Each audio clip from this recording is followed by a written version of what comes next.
Hail to thee, my kindred. I hope you're all having a wonderful morning, afternoon, evening, and night, wherever and whenever you are.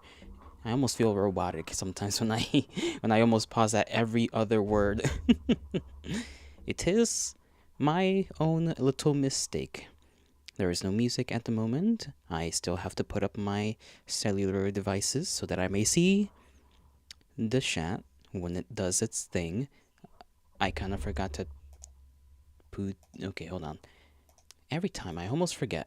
I have to remind myself to put things on certain settings, which I am now doing. There we go. Lovely. We love when things are on the correct settings because it makes my life a hell of a lot easier. This does not belong there. It is kind of warmer now than it was in the morning. It was very much cold in the morning. It's been cold the last 3 days. Quite unpleasant, if I'm being completely honest. Although, admittedly, it is no longer as cold today, so we'll see how long that lasts.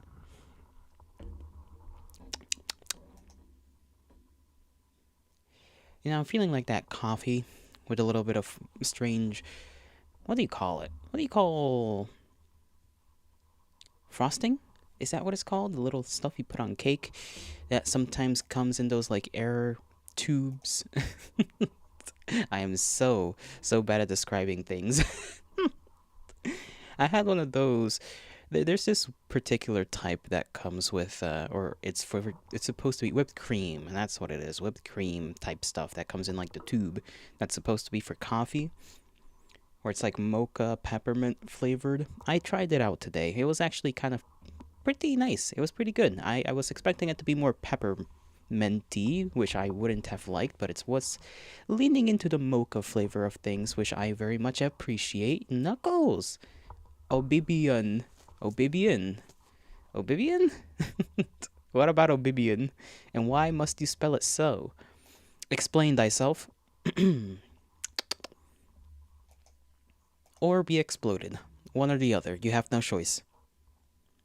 Playing it right now? You are addicted, my brethren. You are addicted, little kindred spirit. Anyhow.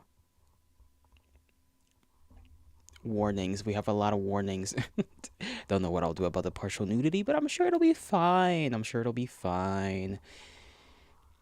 And the music hasn't played yet, so I'm assuming that thing's gonna blast into my ears a little bit the moment I do. Hold on, let me go into these sound settings so that I may preemptively lower that so that I don't get assailed too harshly.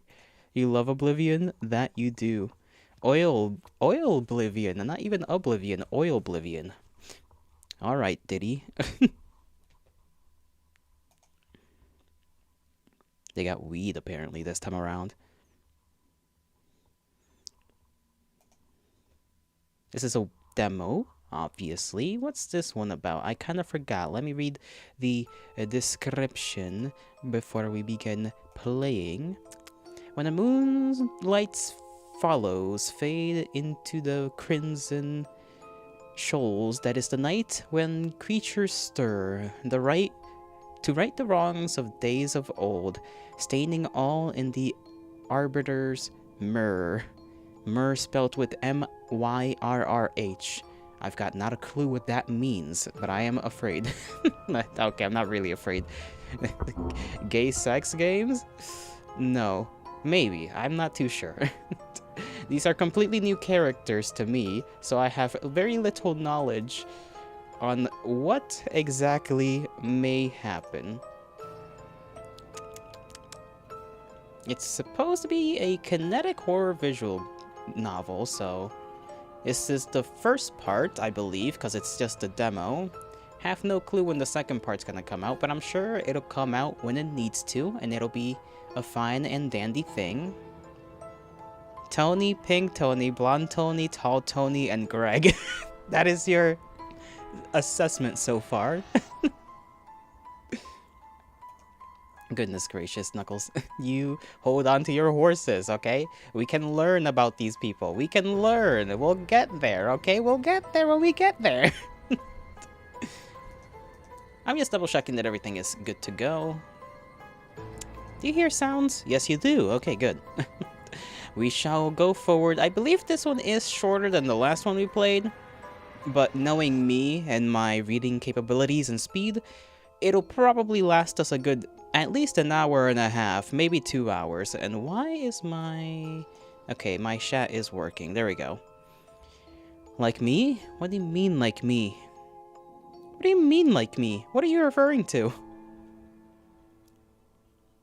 You best explain yourself, or I'm gonna explode you. You said it was short. Really? Really again? You know, I would smack you around a little bit, but I'm kind today. I am very kind, so I will not do that. Let me look at the options. Musics, SFX. I mean, it all seems to be standard. Speed is normal. Animal SFX, okay. Skip on read off, full screen off. Okay, everything is good to go. We shall begin.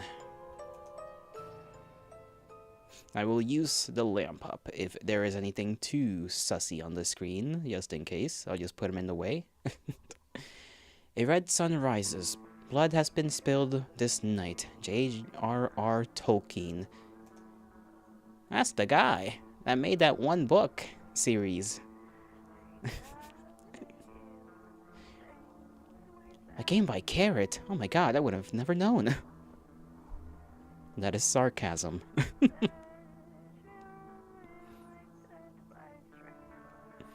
I just realized how dusty my screen is. Holy moly. Made with Ren Pie. Or is it Ren P? I think it's Ren Pie. That would make more sense. I keep walking into these jokes. Dusty. I don't walk into them. You just keep making them.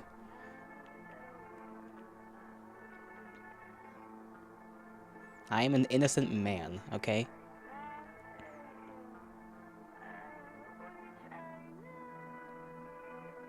Cool little cutscene.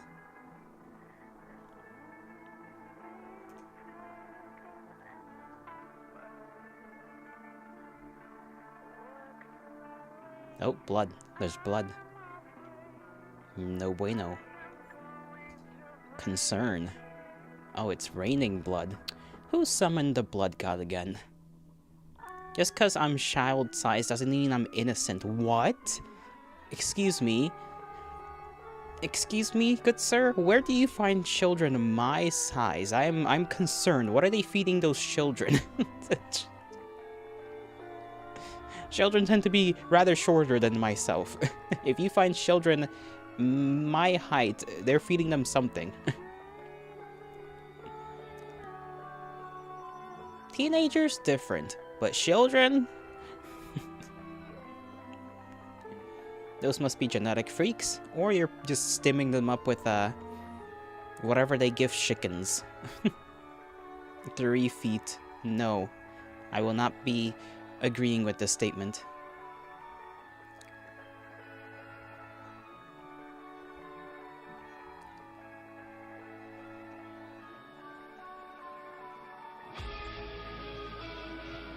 There is a lot of blood. Where the day springs red. I don't know why I said it like that. Title sequence. It's cool though, I like it.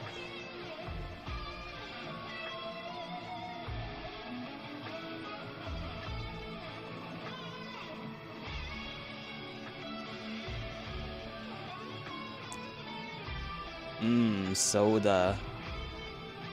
Go to sleep now. I mean, if you say so. Alright guys, time to end stream. Everything is finished.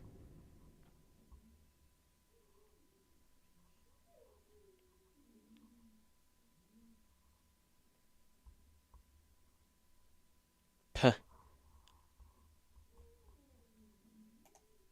Puh.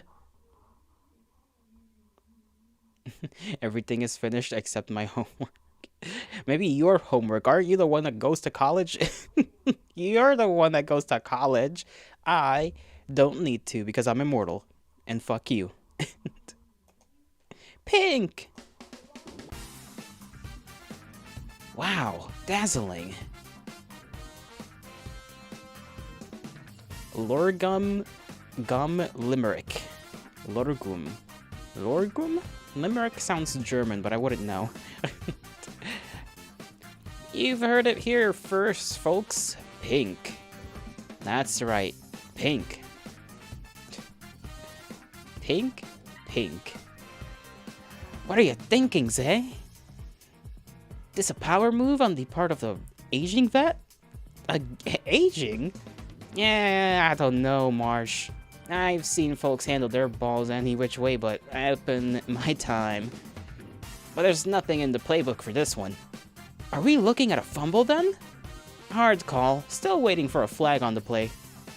You don't mean... I do, March. I do. We may be looking at some kind of conniving doppelganger. They can predict the weather? Not Doppler radar, you idiot. Now investigate. Go investigate. Under the hole. Just under the hoodie like that? Okay. What the fuck is happening? We'll see. Amy Rose looking at. Get away from me! If you want to do something right. My, Gummer dear, you're looking a peach this afternoon. Shall I compare thee to a summer's lay? Fuck you. Ah, that sweet nostalgic tang of vitriolic reproof? Reproof. My balls would know this anywhere. Then it's our gum after all? It's in more ways than one, I'm afraid. I do believe our beloved friend may be going full gum. What the hell is going on? What is this grown-ass man doing? His name is fucking Gum. I don't know. I think that's more of a nickname because we saw that it was like oh damn, I already forgot. Let me go on the Itch.io page. Lorgum. Lorghum. That's the first name. So I think Gum is just the nickname. Don't eat that. It might be contagious. You mean like we could all get infected too? That's right. And turn to gum. A gum disease. Always brush your teeth, kids. Who the hell are you talking to? Alright, footballer. How do we stop it from spreading? An apple a day keeps the dentist away. I thought it was the doctor. I thought that was the doctor. Shut up and matriculate that gum to the apple tub. What the hell are you doing? Put me down. Hey, don't fight it, Gumby. This is for your own good. I won't let you turn into gum. Run, Marsh, run. The end zone's wide open. Is he in Elder Scrolls org? Why is his name so fucking weird? I don't know. I do not know, but I am curious as to why this decision was made. I assume so are they, considering how they're reacting so strongly. Gum is jolly sized? Actually, no. Funny thing, only one character is about jolly size, and even then, they are 0.5 inches taller than me. But we haven't met that character just yet. Gum, I think, it says Gum is 5'7", and according to the little character sheet, we'll call it that, it is they, them. So, there we go. This is Michael all over again. No, you're right. It's always the Michael situation where they're taller than me somehow. Why is every character taller than me? I need I need to play something where the characters are just canonically shorter than me. Otherwise, I'll never feel superior in height to anybody.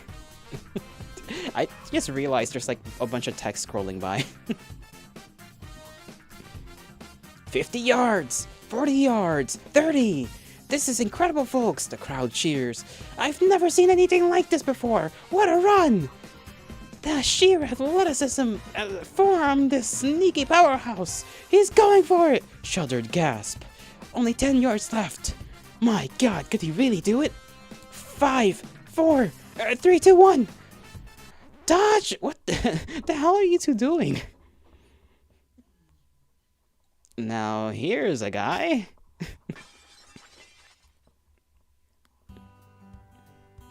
Why are we in the countryside? You know, maybe that makes sense considering they were talking about apples. Maybe it's like one of those apple tubs where you like dunk down to like catch an apple with your mouth. Or maybe it was just a bucket filled with apples. I don't know. I go inside for all of 5 seconds and you two still somehow managed to nearly murder one of us. We were saving gum from gingivitis. The only murder happening here is that hair. Have you seen it, Cord? Have you? I don't know. I think it looks nice. Let go of me. And fellow has fallen. The impact of all 230 pounds of Marshall's 6'3" frame hitting the water pistons the side of the metal tub skyward, promptly sending all 75 gallons of water and all 50 apples cascading across the grass like a Honeycrisp volcano. Honeycrisp. Crunchy. This is followed immediately by the sound of a window slamming open from the direction of the house. Marshall Grady, if you've done something to my apples, I'll string you up by your ears, and you don't think I won't. Marshall is to his feet in an instant, clothes soaping and water leaking all over the dirt. That brother has got stubble just like me whenever I decide to trim. Sonic is probably shorter than me. I wouldn't know, actually. Sonic the Hedgehog? Wouldn't it depend on the continuity? Fuck. That woman has ears like a hawk. Z displays his hands in apathetic disconcern. And on that day, humanity received a grim reminder. I don't think you're getting out of this. The apple tub was your idea. Et tu, brute. Marshall turns to the tub as though to do something. Then to the soaked dirt, still shining with watery ringlets. Then to the strewn, soiled orbs of countless apples felled in battle. He turns back. I choose life. We were never here. Why is he fighting him? Ride like the wind, Marcia Shallow Mew.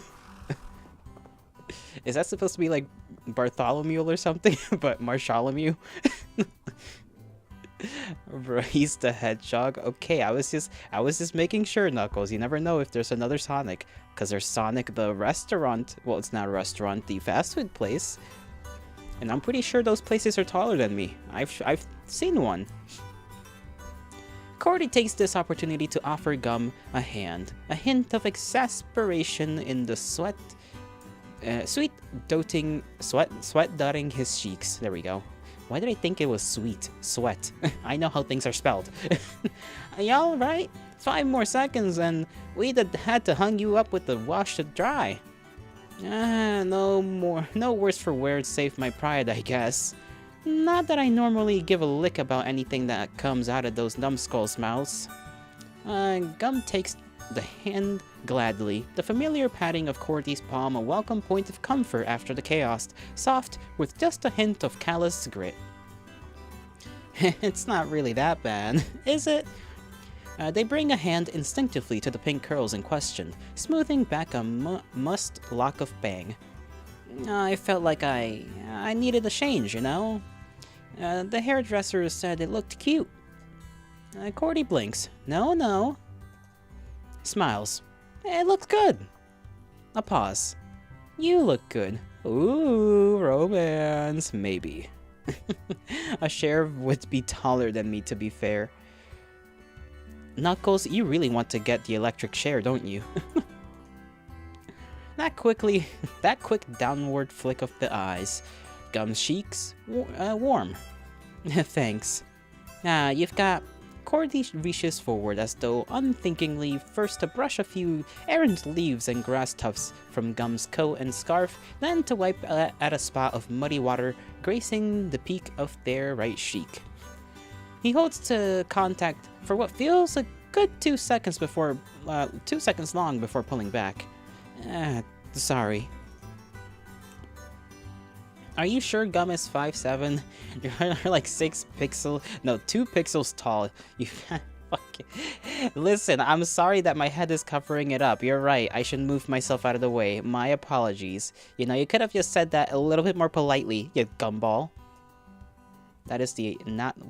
Every time I try to move myself, I end up moving the background. Here, I'll keep myself next to the lamp up. You know what? We'll put the lamp up this time around. We'll put him right here. And then we'll change positions for today. There we go. How's that? How is that? Is that more to your liking? You little... lichen? Better. There you go then. No, it's okay. Gum's gaze is fixed on their feet. They don't even blink. No way, come on. Cordy clears his throat after a few moments of awkward silence.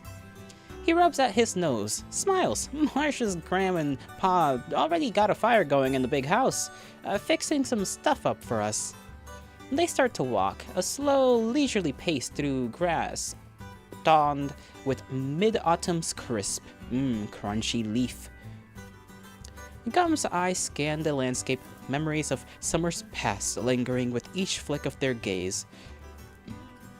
The fields they'd played sardines in. What the hell is sardines? The electric fence Marsh had peed on as a dare. That sounds like something they'd do. The hayloft Z had leapt and subsequently broken his arm from. The woods barrack had led them through like an overwrought explorer in search of black raspberries for them to munch on. And even the creek they'd just crossed in their walk down from the car, a cooling oasis where they'd once staved off the summer's heat, down to their skivvies and diving, splashing, searching for frogs amid the mud and rocks and silt. Ahead of them, Cordy steps on a twig, which jerks Gum's head frontward at once. Vision of old momentarily mixing with the realities of new, because it is different now. Gone are the cows and chickens that once had dotted the landscape. Gone is the water in the old well, now completely dried up. Gone is the machine shed and the tractors and trucks that had once rumbled past their bare feet in the dirt. A home to nothing but memories.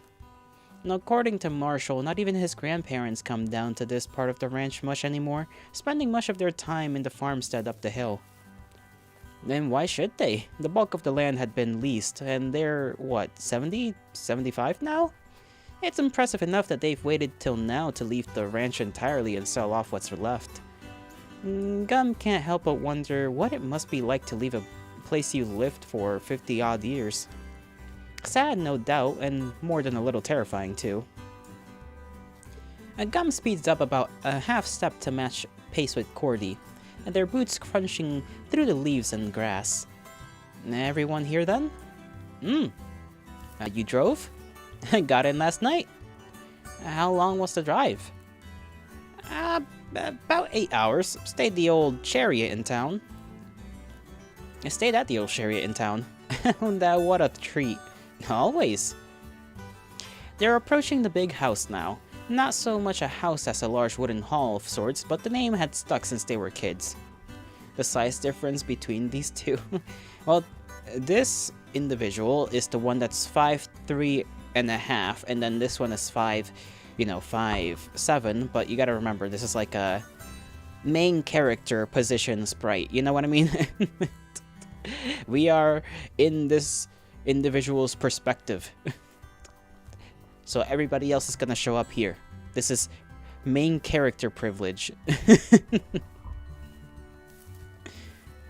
So we are at Gum's POV. We're following Gum around, more so. Yes. A place of storage, food, and rest.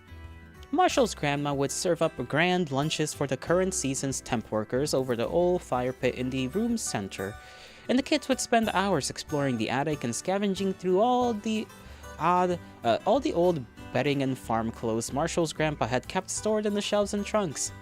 As Gum looks at it now, they can't help but smile as a particularly droll memory of the grand fort they'd once built flashes across their minds. Yes, that's right. Out of all those old blankets, cozy and hidden away neath the sheets as the thunder had ripped across the summer sky. That had been when Cordy had first... Gum looks away. Notices a spot of green just off to the left of the house. Is that Barrick? Cordy laughs. Been glued to his phone since we got here, but what else is new? Gum watches the tall figure pace back and forth between what looks like a small doghouse and the shed a few yards west. Back and forth, back and forth. A sharp snap of the arm, followed by a frazzled tussle of hair, before finally the phone is lowered with a beleaguered huff. The figure is still for a moment, before turning, straightening, then dashing towards them with a sudden burst of renewed energy. Gum! By that moment, the time to escape had passed. Oh, jeez. Lord Gum Limerick! Gosh, damn. Just body slammed. Oh my god, my sweet cinnamon roll, look at you. Hi, Barrick. I feel like I haven't seen you in centuries. What have you been up to? What have you been into? Who have you been into? Oh, you know, a little of this, a little of that. You need to tell me everything. Tonight will be nothing but Barrick and Lord Gum besties' dream night. All mess, no stress. What about the other guys? Other guys? Psh, what other guys? That's what I said. Barrick is very affectionate. Knuckles, behave yourself for like 3 seconds.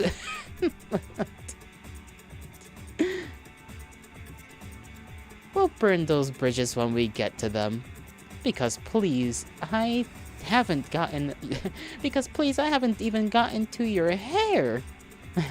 You think it looks good, okay? I think you look like a magical sugar plum popple-esque creature. I wanna swaddle you like the baby Jesus and bake you into a decadent toffee crisp, you cotton candy gumdrop button. Gosh darn. What the fuck is my man doing? You know, everybody likes Gum, it appears. Gum is just the popular, you know, lovable individual. Barrick, you're hurting my head. I'm gonna pet you and love you, and squish you and hold you, and wrap you in plastic and box you up, and slap a price sticker on that sweet face so I can mass produce you and sell you to millions across the globe. That got weird quickly. When did you get here? I'm always here, just like me. I'm like the little voice in the back of your head, constantly roasting every idea that comes out of your mouth. Commodore Imposter Syndrome, they call me. More like Commodore Castrate me, please, if you don't get the hell off me with you chain-smoking gremlin. Slavery? No, just being sold like a product, it's different. Why does he have elf ears? I think that's just the angle, more so than anything. Elf ears. You know what, this one's ears are a little more pointed. Wait a second. Z is shorter than me. Z is 4'11". Haha, I'm taller than a character in this story. He's Wario? Maybe. Maybe. Tashi. Tashi. Or is it Tushi? I don't know. I think it's Tashi Toshi. Don't you have anything better to do than shove your snark into places it's not wanted? Barrick reminds me... You know, I might be just tripping, but did we see Barrick? Was Barrick the character we had? Hold on. I think I'm tripping. I want to make sure, though. I need to make sure of something. That is not what I wanted to do. I need to, like, double check before I go crazy. It is the same Barrick. Okay. It's the same Barrick from Lucky Strikes. I'm just gonna call it Lucky Strikes for short. I knew the little tickling in the back of my mind was correct.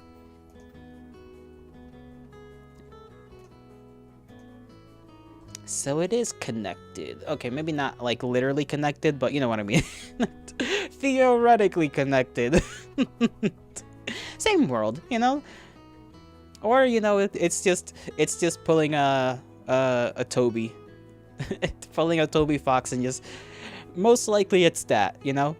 Carrot is just pulling a Toby Fox and just being like, I already have this character, let me just put him in something else.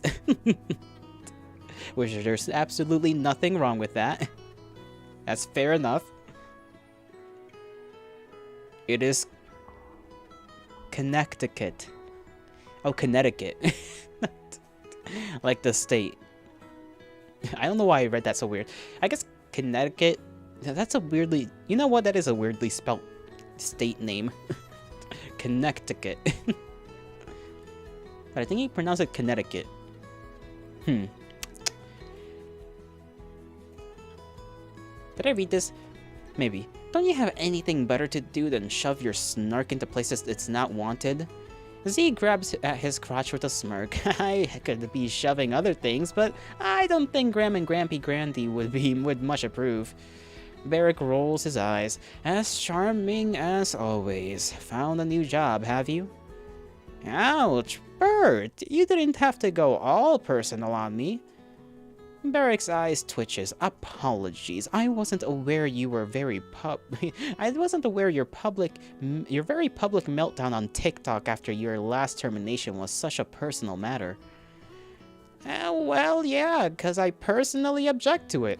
Z waggles his cigarette up, down, splays his hand out in reproof? That fickle fucker was just looking for a chance to can me. And does it count as looking when we're getting high right neath his nose? Hey, the boss makes $1, I make a dime, so I get high on company time. Z snorts a gazer of smoke out through his nose with a smirk. I'm not sure that's how that saying goes. The original is equally as indecorous.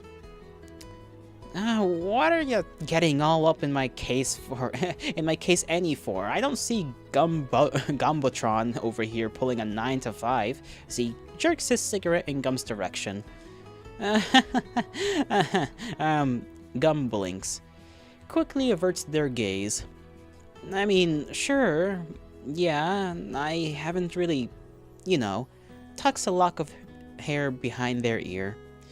But I'm doing, you know, commissions here and there. Commissions? Like, what? For whom? Cordy's brows arcing across between wonderment and worry. I apologize for all, like, the mumbled up reading. My sleep these last, like, 3 days has been horrendous, so I think my brain is just suffering. Just people online. Here and there, Gum's cheeks burn beneath their glasses. It pays the rent most months. You ever try to find something more stable? Gum's brow twitches. Well, it's certainly not for lack of trying. And don't you got artists at the Moolah raking game company of yours, Burr?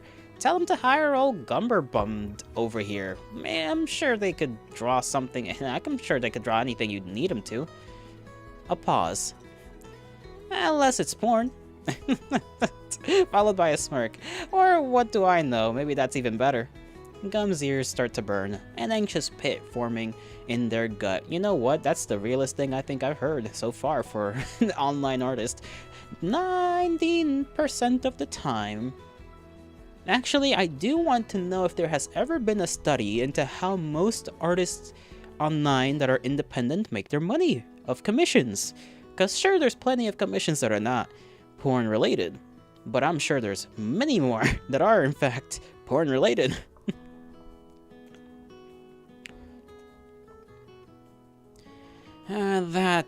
Barrick starts quickly, but can't seem to formulate any words to follow, leaving the circle in a strange silence.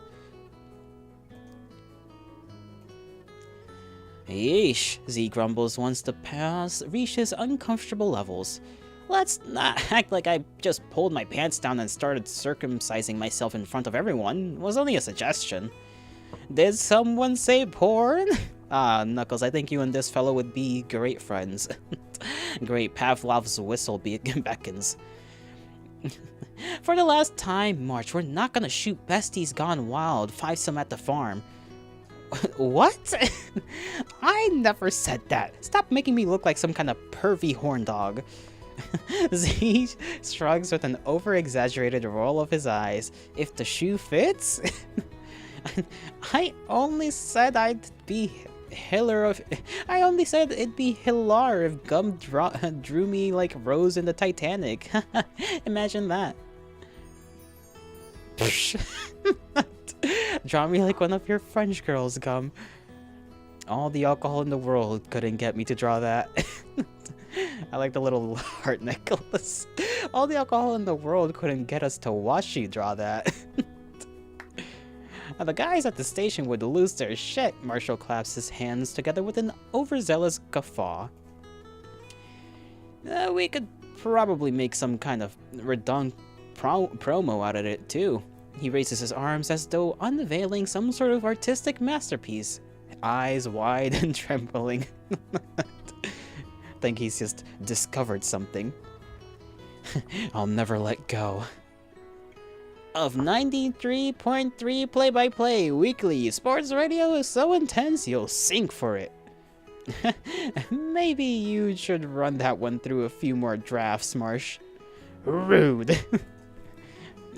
Speaking of intoxicants, we are well stocked, I assume. Z flicks his cigarette butt into the grass and mashes it with the heel of his shoe. Marshall's frown quickly morphs back into a grin. Oh yeah, I brought like 3 cases. Though, please don't get drunk before my grandparents head back up to the house. They still somehow have fond memories of all you fuckers. Don't want to crush their dreams. Oh, goodness, yeah. You know, they still think of them as sweet little children, you know. I wish, you know, I felt that visiting, you know, parents of friends and whatnot, where you just visit them and it's like they're still very, very much treating you like you were a little child. They're sad enough having to sell the place, so it might send them over the edge and kill him on the spot. Please, let's not pretend. The only one they have fond memories of is Gumball. Soon to be replaced by nightmares once they see that hair. Ew. Whoa. There anything we could be helping with? Nah, I'm sure they're fine. You would think that. I'm going to actually go ask like a house guest with some semblance of decency. I'll come too. Barrick and Cordy wander off in the direction of the house, leaving Marshall to blink in confusion at the now empty circle. When is it gonna turn into horror? I don't know. We'll get to see when we get there when we get there. Hey! Don't leave me here wallowing in my guilt like a self-centered asshole. Too late. Get off me, you cotton candy carcinogen. I'm gonna gnaw open your big stupid head. What are you, some kind of rabbit chipmunk? Uh-oh, doggy. They have a doggy. Hmm? I want to see doggy. Oh, god damn, that dog went flying at them. Okay, holy. The streak of light brown comes bounding across the leaf-strewn grass. Gum doesn't even have a chance to disembark before the canine leaps, hitting both of them with the untapped fervor of a dog ravenous for treats and sending them tumbling to the ground in a startled fit of squawks and laughter. Woof woof! The dog promptly begins licking cheerily at every inch of Gum's face. Oh, it's a doggy. Stop that! Stop! Though Gum's reaction seems to belie their words, given the way they pull the dog into a tight hug, laughing and petting and rubbing their cheeks against the soft fur. Attaboy, bite their face off for me, Z snorts as he pushes himself back up to his feet, wiping the dirt off his ass. Marshall glances back at the commotion, laughs. Ah, don't worry, this is just Bruno Biggs. It wouldn't hurt a fly. Hell, the fly would probably hurt him. Then, from the window, his name is Savior. Marshall's hand go to his hips. He doesn't like that name, Grandma. Not bro arguing with his grandma about the dog's name. He doesn't like that name. How would you know? Leave your grandma to name the dog, okay? She doesn't have much time on this earth. Leave her the honor, okay? I named him after the fine snack of a man from the Mutant movie. Are they talking about the X-Men? Marshall rolls his eyes, turns back around. Stage whispers with a hiss. His name is Bruno Biggs, BRB, roger that. You think she means the young one or the old one? Cause I'd let Patrick Stewart lick all over my face too. Inside though. Inside thought, Z. Oh wait, does that mean she could hear our entire conversation? And remind me to think twice about every word that comes out of my mouth from now on. Oh boy. You know, I love that like awkwardness around like older people, cause it's funny, cause like, you know, I guess you do kind of tend to act a bit more, not childlike per se, but you know, a bit of walking on eggshells around the older folks, just out of like habit, you know, you're just used to it. It's like walking on eggshells when you're at someone's parents' house, and it's like, you're both adults, you know, you're grown people, but it still feels a little awkward to just have grown people talks, if that makes any sense. Because it's like, it just feels weird, you know, you don't think of them as like fellow adults, you just think of them as like someone's parents, or someone's, I guess in this case, grandparents, so you don't want to be saying like adult things or getting too adult around them, even though they probably understand and whatnot. Good boy, good boy. Gum gives Bruno a flurry of scritches behind his ears, molding the chubby dog's face between their fingers before pushing back up to their feet. Bruno responds with a happy whine, his tail flicking rapidly in the leaves. See, you like and respect me, don't you, boy? Unlike all the rest of these shitty, nasty goobers.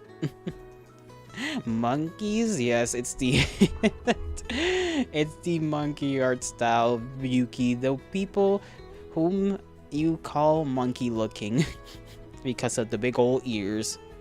How are you doing, Yuki? How is all things? Shitty, nasty goobers. I'm not the one who licks my own wiener. Whoa, who does that? I'm going inside. Come on, Bruno. No, the faces too? Nah, I think the faces are fine. I think it's just the ears. You could argue the ears, but have you actually ever looked at a monkey's face? There is no resemblance between this and actual monkeys. Come on now. Let's be serious. Oh, there goes the game. My bad. I double tapped on the thing. With a little beckoning wave of their hand, Gum starts towards the house, Bruno nipping at their heels. As in front of them, Barrick waves back from the sliding front door before disappearing through. Were those pumpkins I saw inside earlier? We could have a carving party. You better not turn this into another one of your famous workshops if I never have to hear the word agile and scrum again. It'll still be too soon. You didn't hurt yourself or nothing, did you?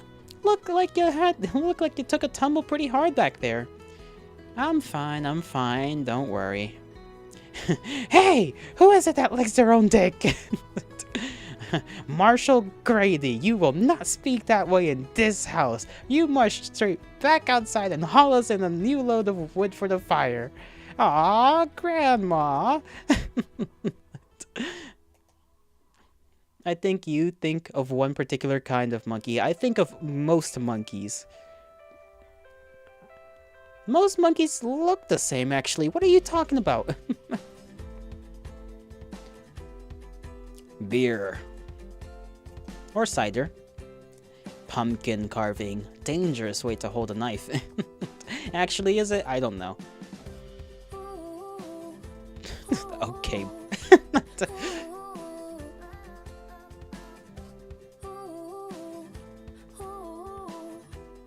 No, they don't. Yes, they do. We will not be having this argument. Grandma! Isu.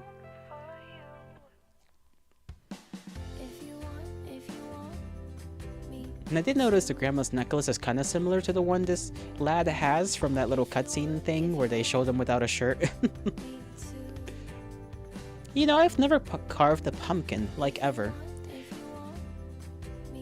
Aw, look at the picture. It's so cute. I like how the hair covers big guy's eyes. You thought it was the white twink you thought it was the white-haired twink from the last game. No, this is different.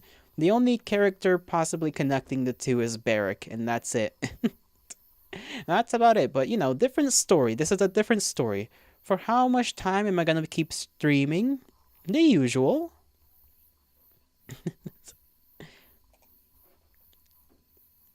It's already dark when Gum steps out for some quiet following the dinner. The surrounding wood is black as ink, one big cavernous expanse surrounding the small ranch, while above them the stars stretching for miles in all directions, so many of them and so bright compared to the light-polluted canopy visible in the city. 2 more hours? Yeah, depends on how long it takes me to read through this, which is probably gonna be another hour. And if we finish this early, then I'll just kind of make it a little... I'll just keep the rest as, like, you know, yapping until it's time for me to leave you. Talking. Yes, I am not very good at it, but I try. It's cooler now, the sun having taken its faint autumn warmth with it, though the chill is admittedly refreshing after the hubbub of the last few hours. Gum feels the tension leave their shoulders almost instantly. Their steps are barely audible as they wander out across the grass, then stop. Peered through the dark, a familiar crop of blonde hair sticking out against the black, its owner slouched over the edge of a large, downed tractor wheel. Marshall's grandma had once planted flowers inside the wheel's ring. Now the dirt there is barren and dry, nothing but withered stalks littering its surface. Catching some air? Gum smiles and walks over. Cordy's head turns back, eyes blinking wide against the dark, before softening. Hey, Gummy Bear. The words bring a touch of pink to Gum's cheeks, a tickle of warmth to their chest. They take a seat next to Cordy on the tire wordlessly, gaze turning towards the sky and its sea of stars. Then you cancel your Peak game and watch my short phase. You can go and play Peak, like, if that's what you wish to do. You can just put me in the background. Same thing, you know? My nose is like a little stuffy. little bit of water should help. It is warm and hot.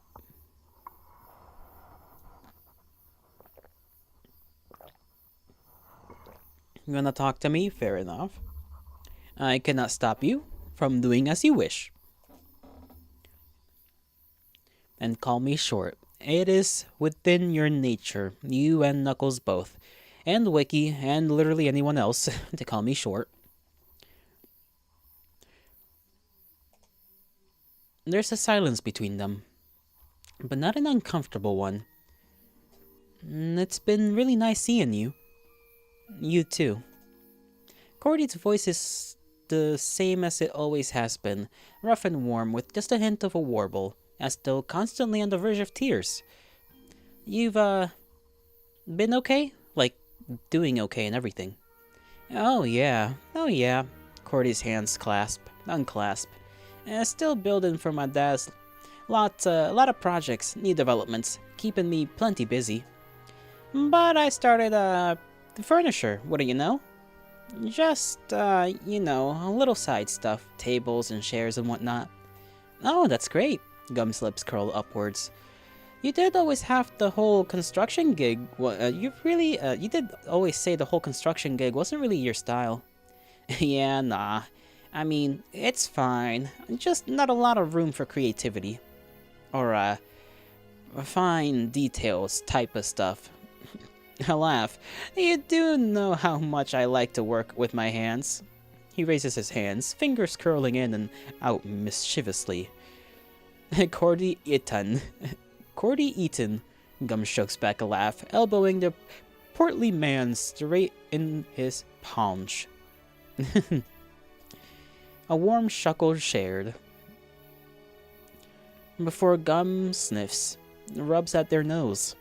How's when? And Briley's what, 2 now? Yeah, Cordy's hand returned to his lap, thumb pads kissing. They grow up awfully quick, don't you know? Babbling up a storm. One's fine. They're both fine. Everything's fine. Gum chews softly on their bottom lip, staring into the black as the breeze plays with the edges of their hair, tickling their cheeks. Cordy glances over, then down, then over again. You know, I'm a bit worried about you. Worried? Why worried? Gum laughs, but this time even they can tell it's semi-forced. Cordy winces.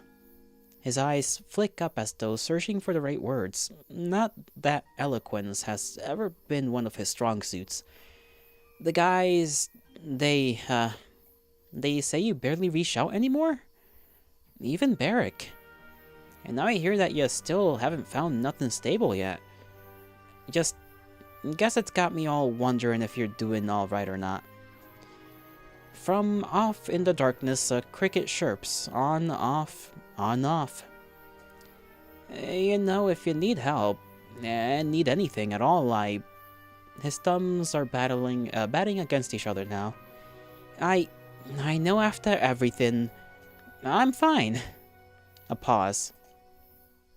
Gum curls a lock of hair behind their ear. Laughs. I'm fine, they say again. The sound of far-off voices can be heard from back in the big house, ruckus but muffled. It elicits a weird pang of nostalgia from deep in their gut, one that makes their nose itch and their chest buzz. They sit back, gaze going skyward again. The universe feels like it's swirling above them, liable to swallow them whole if they let it. Remember how we used to spend hours out here just watching the stars? Cordy murmurs in affirmation, both of them studying the intricate patterns of the night sky. Gum could get lost in that moment, just sitting there in the dark, wrapped up in their memories and something more. Something tugging just beneath the surface of it all, like a weird sort of turning point. Or starting point. They close their eyes, breathing in the umbra, until a soft chill sends a shudder up their spine. They curl their arms in front of their chest, the cold finally starting to get to them. It was never this cold back then, though. I guess because it's always summer. It was always summer. You cold? A little. I find it pretty well fine, but I'm like a furnace, so Cordy laughs. It sounds like the crackle of a fire. Why didn't you put your coat on?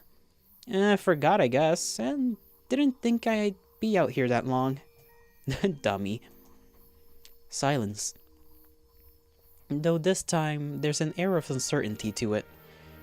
A weight that hadn't been there before. Do you... Cordy stops. Raises a hand. Lowers it. Then... places it gently around Gum's waist. Oh. Gum's eyes flutter close unwittingly.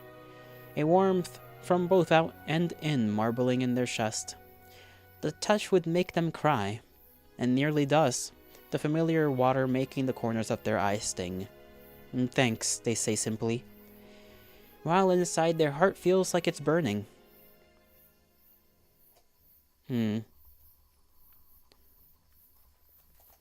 Oh, somebody's coming. Oh, Jesus. I think this is the maybe Nakey part. Oh, you're both out here. A jolly salutation and fare thee well, good sirs. I hope you're having a pleasant evening. Get ready to see potentially some butt cheeks. I'm unsure. Just in case it wasn't clear, that was the old-timey gender-neutral spelling, of course. I can't see anything. Where is he? Is he going all the way? You think I can see? It's dark as balls out here. I'm doing it! I'm doing it! Fucking assholes. Marshall, go out and make sure he runs around the whole ranch. Aye, aye, Captain. You and the Captain make it happen. Uh-oh. Run as fast as you can. I'm running, you big dumb ox. Not fast enough. Bro is acting like he isn't 6-something and the other guy's 4'7". How tall is the other guy? Yeah, Marsh is like 6'3". Of course he doesn't think he's running fast enough. There was nothing in the rules about speed. New rule, if you don't complete the challenge in 5 seconds, you get dumped in the apple tub. No one can run that far in 5 seconds. Hope you like shrinkish, Zabe, cause your dick is getting dicked. I hate both of you so much. What the hell's even going on? We both gonna purge that just happened from... we both gonna purge what just happened from our brains. Yep. Glad we're on the same page. Okay. I just dared this man to go around running naked. All in good fun. Z, what in God's name are you doing? Put that out. What? You want me to go all the way downstairs? In the dark? I'm way too drunk for that, Care Bear. That god-awful smoke is going to keep me up all night. And that's not even getting into what my lungs will feel like in the morning. Jesus H. Christ, I'll open up a window, dear. Also, this is an old wooden building. Are you trying to set this place on fire? He does get a bit of a point. You nearly dropped the thing 3 times already. It's well past midnight, and the crew has retreated to the 2nd floor of the big house, sleeping bags strewn across the floor, along with a varied assortment of beer bottles, ship bags, and candy wrappers. Candy. What kind, though? Marshall's grandparents had already taken off hours ago, leaving the ranch in darkened stillness, save the cozy ambience of the attic. Gum has lost track of the number of beers they've each imbibed. No. Cordy, my man. My can of Spam. My dental dam. As he kneels down next to Cordy, clumsily looping an arm around his shoulder. Eat, please. That sure. Hold on, can I? No, I can't make... I forgot if there's a button to make the text go away. There isn't.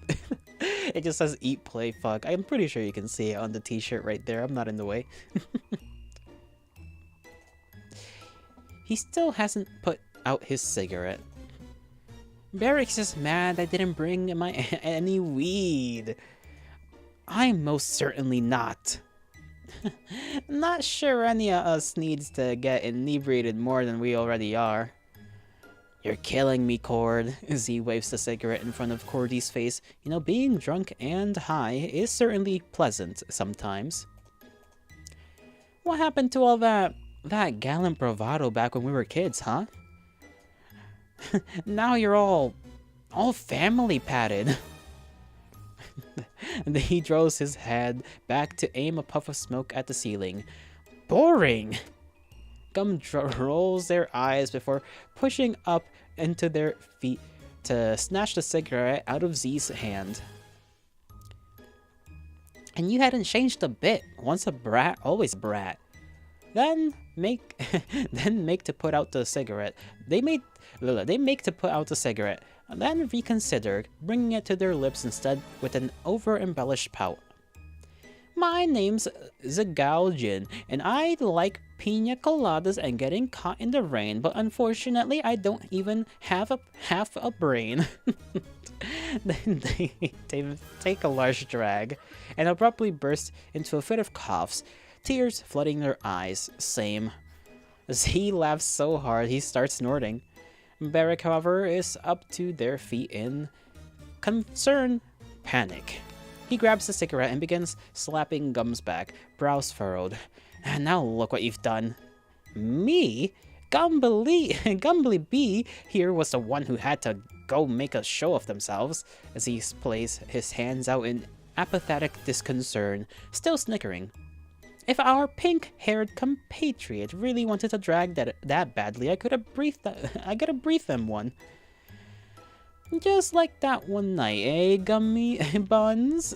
Gummy Buns. Nicknames are bountiful this time around.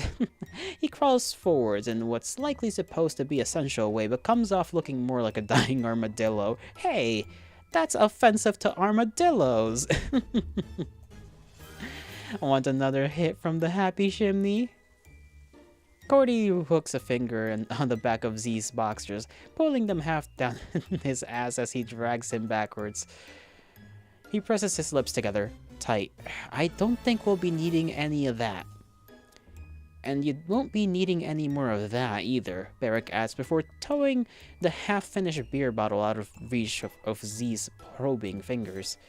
He follows this up by dropping the cigarette into the mouth of the bottle, which elicits a high-pitched whine from Z. Have mercy, Burr, I'm really fucked up. Barrick arcs a brow, as if I don't know. Having recovered from their coughing fit, Gum wanders over, tears still dancing on their lashes, to prod Z's side with their toe. Z turns over onto his back, only for Gum to take a seat right on his stomach. That's rough. Z lets out a strangled oomph. Ixnay on the ut gay, Gummers. Do you want me to blow chunks all over the floor? What is this supposed to be, wrestling? Knuckles! Where is the gay sex? Oh, there it is. They're just goofing about. They're fighting each other, I think. What's up your shirt? What's up with your stupid shirt? Stupid? Yeah, why is it censored? That's because I'm fucking classy. Classy is probably the last word I'd ever use for you. My shirt says I'm hip but restrained. A guy who knows what he wants but doesn't let it get to his head. Your shirt says you're all a bunch of lame-ass losers. Fucking chomp. Okay, you little beast. Multiple, okay. Stop that, you vampire flamingo frog. And now I'm in the way of Cordy. You can't see Cordy's face. Hold on. Let me move out of the way.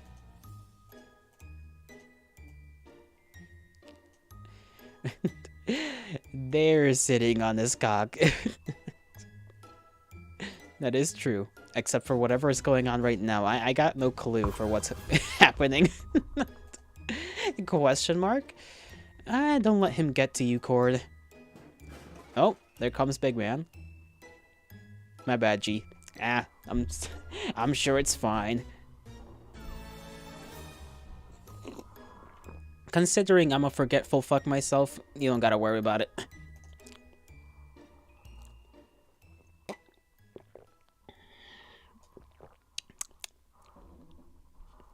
Marshall ascends like a newly risen zombie from where he'd been out cold, snoring in the middle of the floor. Of course the big man's the first one out.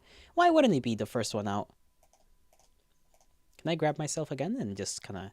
There we go, shimmy over here.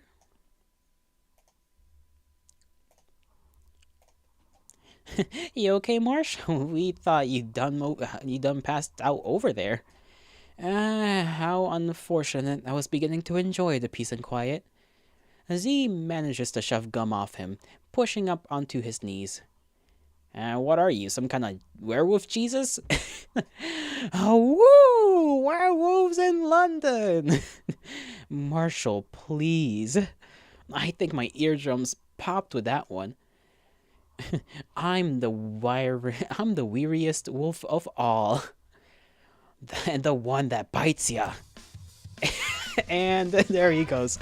Marshall promptly leaps straight at Gum, all 230 pounds of him hitting them like a sack of concrete and sending them both down on the sleeping bags with a resounding thud of the floorboards. Burn the wolf! Burn the wolf! Z grabs a pillow and begins whacking Marshall's head with it. On the hand that Gum! Now even Barrick is starting to get into it, quickly grabbing Gum beneath the pits in an attempt to extricate them from Marshall's beefy grip. Hey, now it's 2 against 1. Marshall brings his arms up to protect his head from Z's pelting. Poor fucking Gum. Yeah, Gum just keeps getting assailed at random times. To be fair, Gum did assail Z for a brief moment in time, which allows Gum to slide out from under him with a pop that sends both them and Barrick rolling. Aww, the big strong quarterback can't handle a few pillows to the face, is that it? I'm sorry, I'll be more gentle with ya. Z times this with a well-placed knee to Marshall's crotch that sends the large man to the sheets with a groan. Youch, okay, Z, relax. No dick bangers! Barrick springs back to his feet, body coiled like a spring ready to pop. Arm yourself, Gum. If we go down fighting. Yes, sir, Gum salutes with a laugh before grabbing a pillow for themselves and running back to the fray. They immediately begin pelting Zack's backside with blows. The fuck? Z turns back. Some gratitude, that is. Cordy over here didn't even try to save you. Gum takes one look at Z, then one look at Cordy. Cordy smiles sheepishly, simply minding his own business atop his sleeping bag. Gum proceeds to clock him with the pillow straight across the jaw. You little... Cordy is now up, a determined grin curving his lips as he grabs for the nearest pillow. Gum spins on their heels with a scream, just as Marshall leaps back into the middle of the group with a garbled growl that sounds like a mutilated ox. What is this fucking... This pose is heinous, bro. Cordy is the realest one here. Listen, if that is kind of true, just you stay out of it until you have no choice. He is the Switzerland of the group, so to speak. I can't get over this pose, bro. Look at this. This man would be a great what's that game where you have to like place your feet and hands on specific little dots? I forget what that name is called, but this guy would be great at that. This continues for a good 10 minutes. Beer bottles spilled, chips are crunched beneath bare feet. Everything from pillows to blankets to strewn clothes are furled. Gum takes a good few whaps to the face, but delivers just as many in return. Not among us, you dingus. And even manages to leap atop Marshall's back at one point, distracting him long enough that the other three can triple team him and send him squawking down into the blankets. After which, first Cordy, then Beric, then Z finally collapsed to the floor around them. The entire crew just staring up at the ceiling, chests heaving and foreheads glistening with sweat.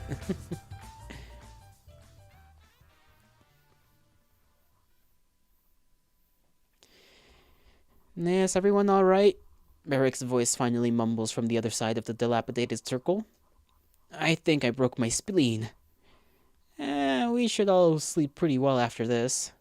Sleep well? I'm gonna have nightmares of pink devil crab feasting on my flesh. Oh, what's this? My glasses seem to have fallen down on my nose. I better push them back up. I'm gonna bite that finger off. Now who's the one feasting on flesh?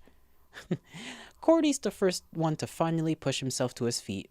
He glances around, winces, then begins tidying up some of the spilled drinks.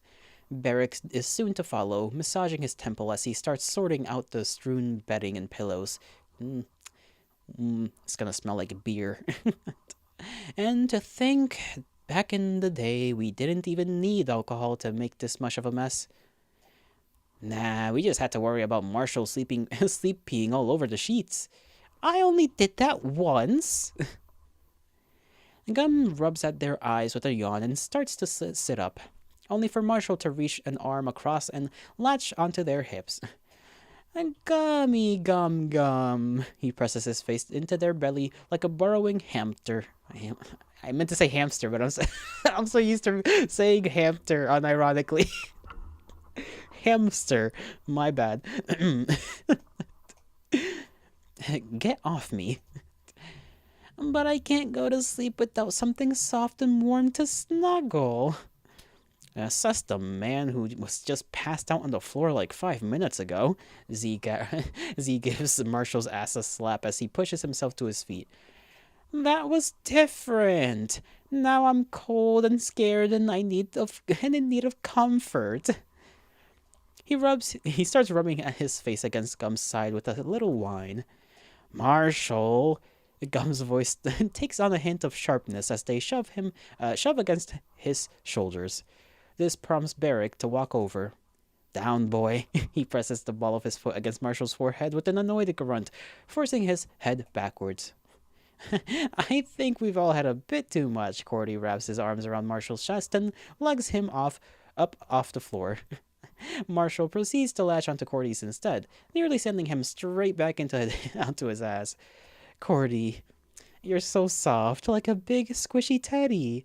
Cordy looks helplessly up at the others as Marshall begins rubbing his face against his chest. Don't look at me, dude. Z just snickers. You claimed him. Just don't let him hump your leg. Is this just what Marshall is known for? Is he just like that, you know? I could see that. Gum wobbles to their feet, dusting a layer of chips crumpled off their blanket, then proceeds to help with the cleanup efforts. It feels strangely quiet after all the ruckus, nothing but the occasional grunt or burp to punctuate the low drone of cicadas outside. Crunchy cicadas. The earlier electricity is gone, replaced with a dull drunken tiredness that weighs on their shoulders. Hey, Beric sidles up next to Gum as they fling out a blanket over their sleeping bag, watching it descend. You alright? Why? Beric rolls his eyes, besides the fact that I haven't heard from you in months. Gum's gaze drops. They watch as Z crawls around on all fours, looking for his lighter. Sorry. Don't apologize, Beric chuckles, giving Gum's shoulder an affectionate squeeze. If there's something going on, there's something going on. I'm just worried is all. And the little wistful quiet moments, and the little wistful quiet moments you've been having all night aren't helping. Gum tucks an errant lock of hair behind their ear, cheeks warm. Just have a lot on my mind, I guess. Now, Barrick takes both of Gum's shoulders, pressing their foreheads together. When he speaks next, his voice is soft and low. Oh, is it about... No. You sure? Yeah. Hmm. I hope I don't have to remind you that you can tell me anything. I know. Let's get together soon. Just you and me, yeah? Okay. Booger Bear. Turd Toad. And they share a soft laugh before Barrick gives them a final reassuring pat and returns to his own messy sprawl of blankets. And it doesn't take it much longer for the five of them to finish and retreat into their sleeping bags. And after Z takes a final quick smoke out the window, only to get snapped at by Barrick, the light is switched off too, leaving the entire attic bathed in darkness. Now it's deathly quiet. A veil of black reticence dripping down the walls, interrupted by a burp from the direction of Marshall's sleeping bag that makes Z snort, before returning to silence. To that cloak of tangible isolation, cut off from the rest of the world, from reality. Sorry, my nose is really bothering me right now. Holy moly. Their ranch. The one place that would always welcome them back. A shared shelter from future storms. Gum peeks out from the top of their sleeping bag. It had taken a while for their eyes to adjust, but now they can just make out the angled shadows of the rafters overhead. Squares of moonlight dot the blankets and floorboards around them like spilled buttermilk, bright against the black. I've kind of wanted to just drink buttermilk, but I don't think it's good for your stomach. Maybe it's fine. I'm not too sure. I heard it's not good for you to just straight up drink it, but who knows? They glance to their right at the round outline of Cordy's form curled up only a short distance away. The blanket over his chest is rising and falling softly. Gum wonders if he's asleep or not. They tap their fingers noiselessly on the top of their comforter, letting their eyes wander back to the ceiling. Sleep is saluting them, though they're unsure why. Certainly not for lack of fatigue. Their body aches in all the usual places, and even in some new ones entirely. They certainly aren't getting any younger. 30 seems terrifyingly close. Yet, for all their mental maturity, they might as well be turning 20. At least back then, you weren't supposed to know what you were doing. And now it's a sign you're plotting a course for failure. They bring the edge of the sleeping bag to their mouth, gnawing on the fibers as they stare up to the reproachful ceiling. Oh goodness. One moment.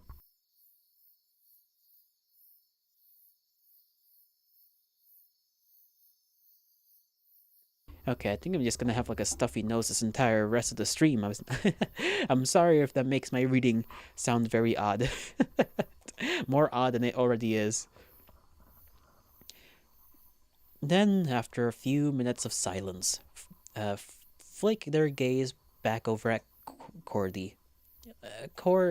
A creak from the stairs, low and long and stretching across the silence.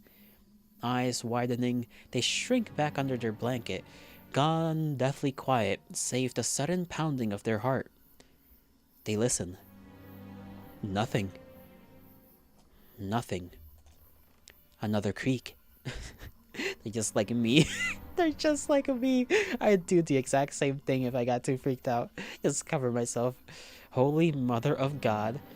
Their hands clench around the comforter, hurt resounding in their ears as they try to hold in their quick breathing.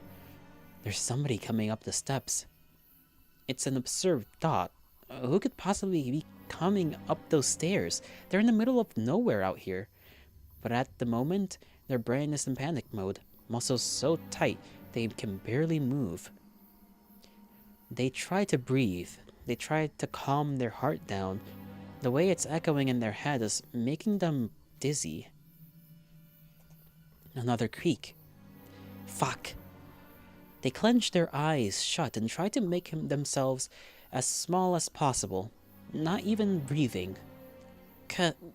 Cordy? Their voice comes out in the tiniest of hissed whispers, like a mouse in the dark. They hope to all things holy that the other man is still awake. No response. Another creak. Cordy. Movement this time. Cordy's lump shift in the shadow. Gum turns towards him, fingers still clenched like knives in their blanket. Somebody's coming up the steps. Their voice is audibly shaking, so small, and so thin in all that black. What? Tears of frustration prick at their eyes, and they hiss just a little bit louder. Somebody's coming up the steps! What are you... Now both of them go silent. It's deathly still. Another shift from Cordy's sleeping bag. Somebody's just... it's probably just the wind or something. But Cordy... It's definitely closer now. Only a step or two from the top. What if it's just grandma or grandpa just coming in to check on him? You know, it's not impossible. Old people, they sleep. Actually, it kind of depends. I feel like old people either like sleep for very little or they sleep a lot of times. Well, actually, I think it's more so they sleep a lot of times throughout the day, more so than they sleep a long time. So not an impossibility, especially if they're farmers, I suppose. So they're probably used to like getting up and whatnot, right? That would be my guess. It's a possibility. Grandpa just woke up and it's like, let me check on the kiddos. The kiddos, quote unquote. Which seems to rob even Cordy of another response. And then from the darkness comes a voice neither of them expect. Yo, anyone hear that? Sounds like something's coming up the stair. It is not Grandpa, never mind. I guess Z was awake this entire time. Who the fuck is this?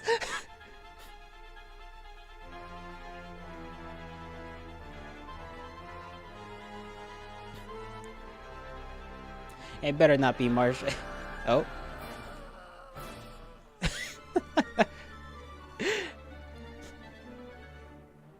It was Grandma. No fucking way. Bruh.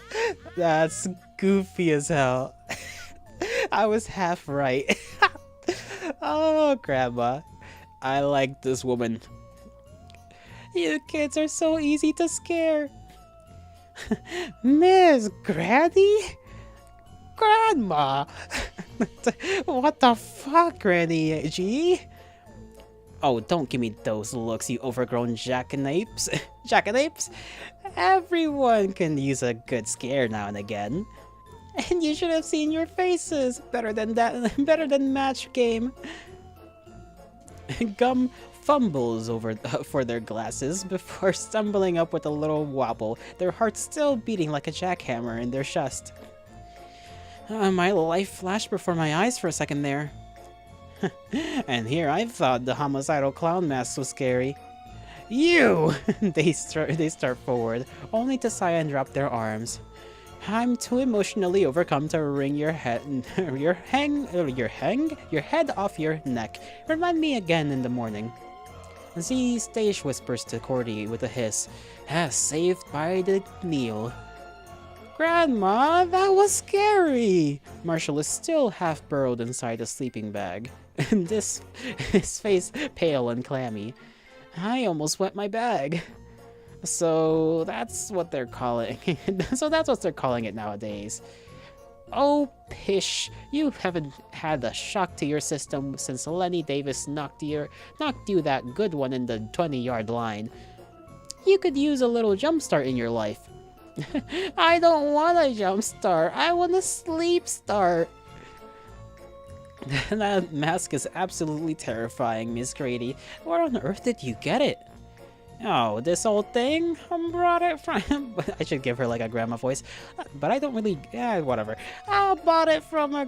I cannot make a grandma voice. That is not grandma-like.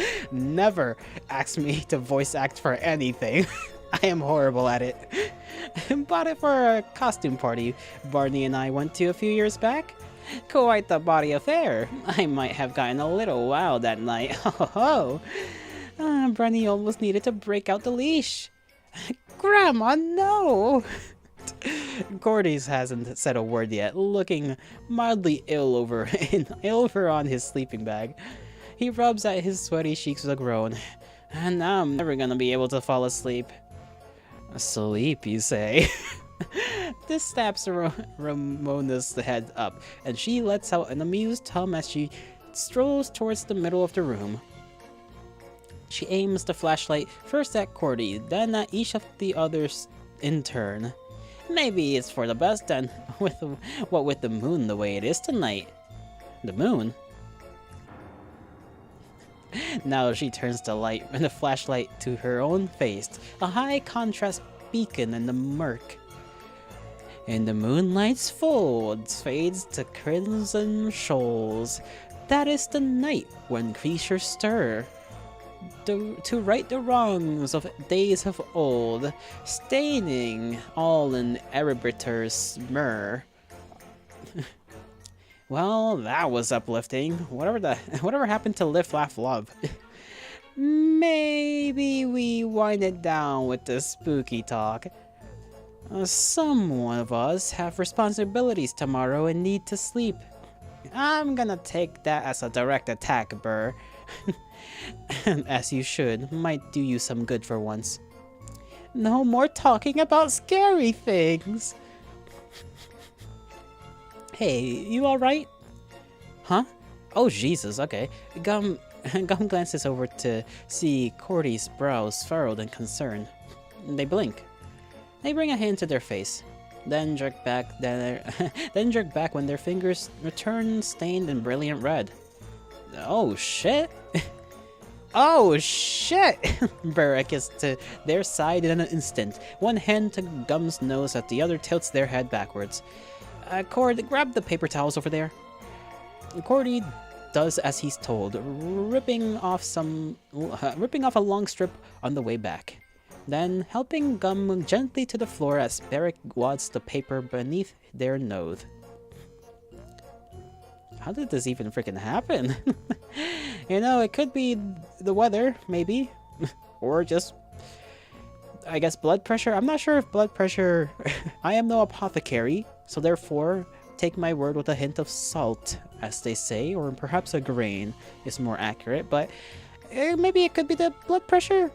If they have their veins very close to the skin, I suppose it is possible that that could happen, I suppose. Happens to me whenever I decide to clean my nose, I just start bleeding.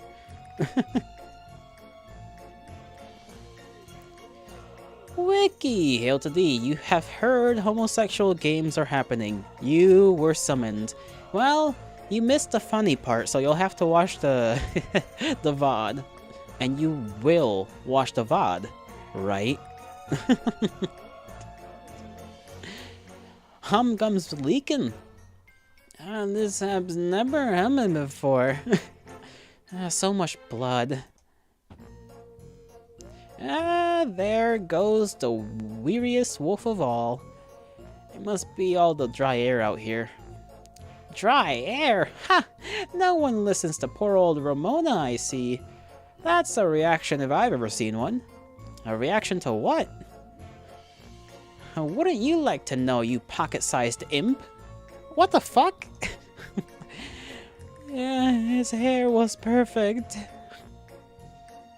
Well, I'll leave you children to your devices then. A woman's gotta get her beauty sleep. Glad I won't be sawing those logs down there, though. Too close to those woods for comfort. Too close, I say. Ramona shakes her head with a chuckle as she heads back towards the stairs, mask and flashlight in tow. You will watch the VOD under threats of violence. Good. You're leaving with you're leaving when while I'm having a crisis? Ah, she comes, she creeps, she leaves. Actually, it's just about stopped now. Crisis averted? Or cut short at the very least. Yeah, now that hub my brain got snotted out my nose. Z brings his hand up, forming a rectangle with his fingers as though framing gum inside a Vogue magazine shoot. Looking good, Gummer the dear. The red streak, bloated look does suit you. I hate you so much. Sleep well, you toddling tots. Don't let the bed bugs bite. Or anything else for that matter, either. Ho ho ho! Ho ho ho! That's how I imagined her going. Ho ho ho! Sorry, I was having too much fun with that. The four of them gaze off towards the stairs with a mixture of weariness and reproach until their footsteps disappear. Soon Ramona's cheery humming can be heard outside the window as she strolls back up the hill in the direction of the farmstead.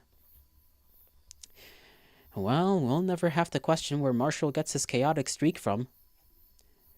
Or his affinity for leashes. Z starts towing Marshall in the stomach. Get up, coyote ugly. I resemble that remark. Marshall groans and promptly wraps himself around Z's leg. Stop that! You feeling okay now? Cordy runs his hand up and down Gum's back, his wide palm comforting after all the discord. Discord? My Little Pony reference? No, I'm just joking. I'm just. Why is that what I say? Of all the things I could have possibly said. Gum nods with a sniff. Their nostrils now free from the red streaks. Barrick pulls the wad of paper towels completely away, grimacing at the sight of the soaked fibers. At least you can get some rest now. I'm sure it really is just the air out here. Discord? Grooming reference? No, no, we can't say that. Oh no. And though the alcohol probably didn't help, maybe take it easy tomorrow, yeah? No hair of the dog, you lush. Oh, ha ha. I gotta use the restroom. I'll be right back.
Back to reading I go. Why did I say it like that?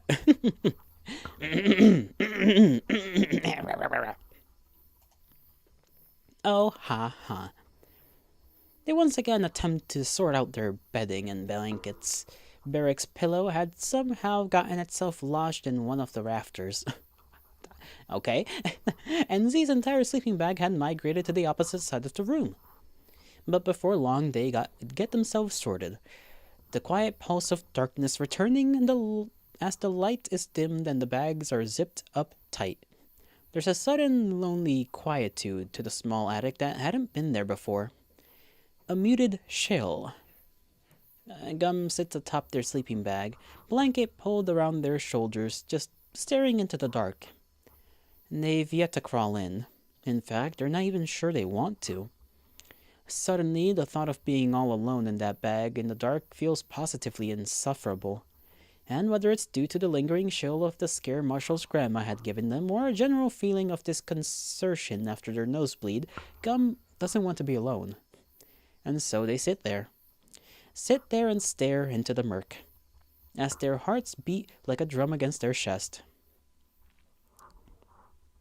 Poor little fella.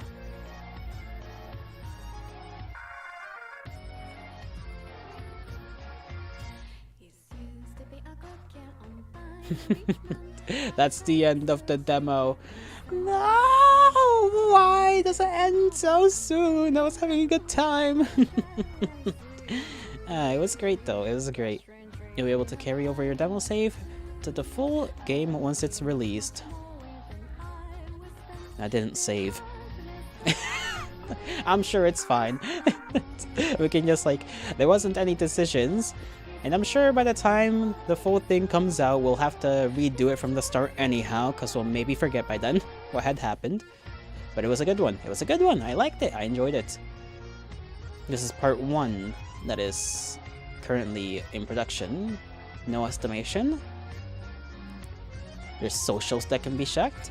And the itch page. And lots of things. I enjoyed the story. It was fun. I like the grandma jump scare. I like how I was half right. I was like, oh, it's probably just grandma or grandpa coming up to check on the kiddos. It's like, nah, it's just grandma here to scare the shit out of them. Ay, ay, ay. What a story. I do wonder how this is gonna take that turn, if there is gonna be that turn. Because obviously there has to be that horror eventually, right? If it is, in all goodness and all honesty, a horror tale, or will turn into one eventually. Designs are pretty nice, as always. I do like the designs for the characters. You're wrong? What do you mean I'm wrong? You're wrong. You're always wrong. You're stupid and an idiot. I was gonna say something else, but I can't say that.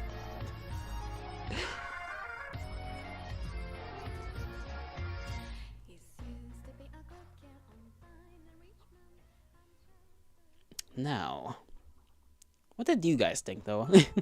I want to hear your thoughts on it. And my nose is still like bleh. I still find it funny, like the way the stubble is.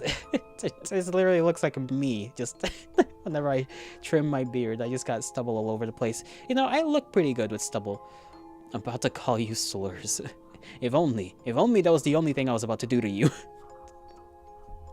I would do heinous things to you. I would put you in the bronze bowl if I had one nearby, but I would have to go all the way into a museum. Probably, assuming they have those in museums nowadays. I've actually not checked up on those since they were last used, so I wouldn't know where they are. If I can't find one, I'd make one. Rudimentary bronze bowl. Which would probably just be more so a barrel made out of not bronze, but aluminum. Or steel. And just, you know, figure out a way to make a large enough hole to fit you in there, but not large enough that you can easily crawl back out should you try to get back out of it as I light the underside on fire. And I don't know how I can make a barrel make that bowl sound. I'd have to scrounge back into the memories of how that was, you know, made. I'm sure I could just like put a trumpet in the front of it and it'll have roughly the same effect.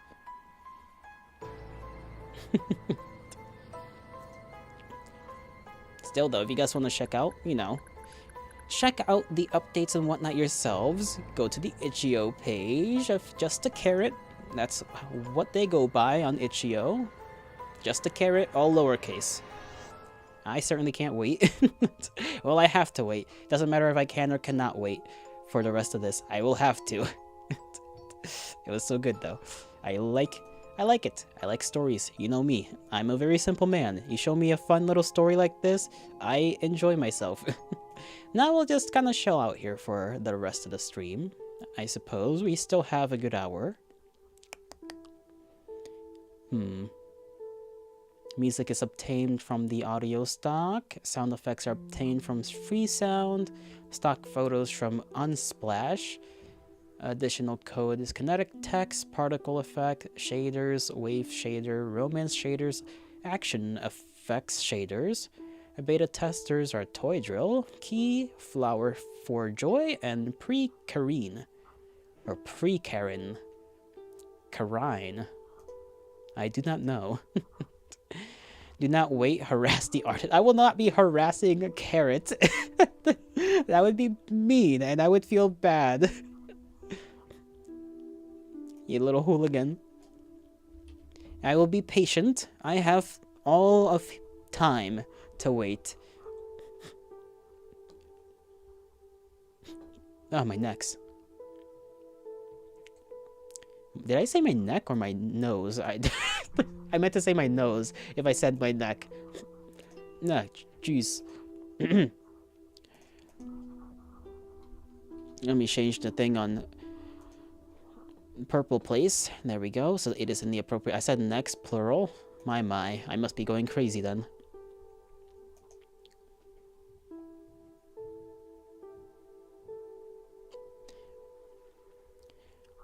What do we do tomorrow? Tomorrow I think it's... let me see.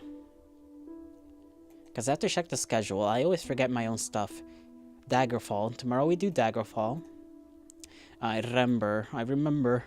Do you remember the 21st night of September? And then...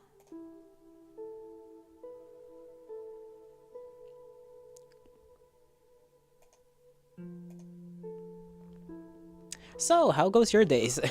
My day has been alright. I have been struggling to sleep like a normal human being for reasons that should be very obvious. AKA, I am not a normal human being. Or human, I guess, at this point. It doesn't feel like it. Every time I sleep, for the last couple of days, it feels like I'm just like... I'm lying down, I close my eyes, and then it's like...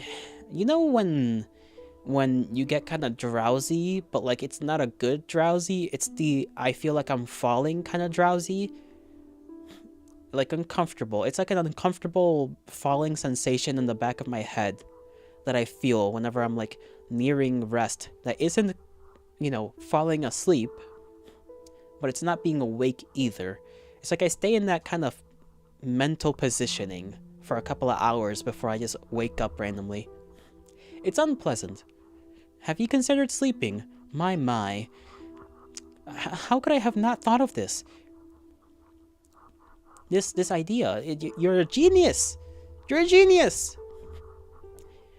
How about I give you a little reward? How would you like that? A reward for your contributions to Yolotol's grand adventure here. You will be given a sandwich of the knuckle variety. You don't take bribes? Oh, it's not a bribe. It's just violence. It's just violence. I am very capable of that. Ow, my knuckles just sounded like bags of chips rather than a proper crack. I guess... Is there a way... Weird thing to ask. Is there a way to get the stuff between your knuckles to be better? I guess between all your joints, all that weird cartilage stuff. You do take violence, but you don't like me like that. Are you... I see what you are saying. Well, lucky for the both of us, it is not in that capacity that I am inflicting violence upon you. It is just violence. Just standard violence. Violence with hate in it. Not violence with love in it. I don't think I'd even be capable of that. The big lotto hours? Fig!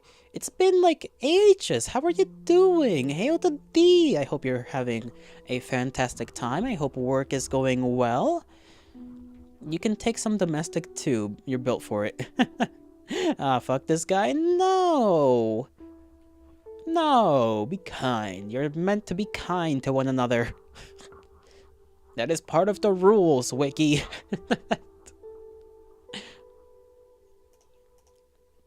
It's been a while, though.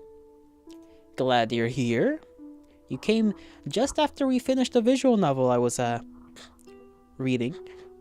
Reading? Playing? Reading. I'm gonna go with the reading. Now I need to go out and find another one. Which shall be torturous, because it is kind of difficult to find pretty nice ones. In my... Sorry, I just thought I heard something. Been too long, missed you, homie? Aww. I'm glad, I'm glad.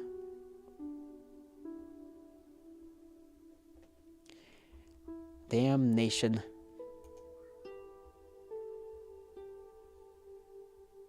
Sorry, I just like saw something.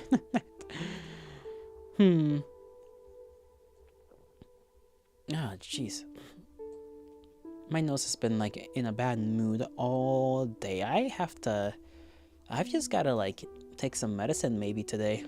Just to make sure my nose isn't all stuffed up all the time.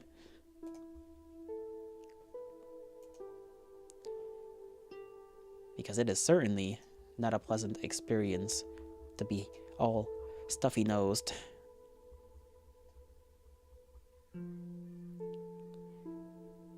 What is this? Okay.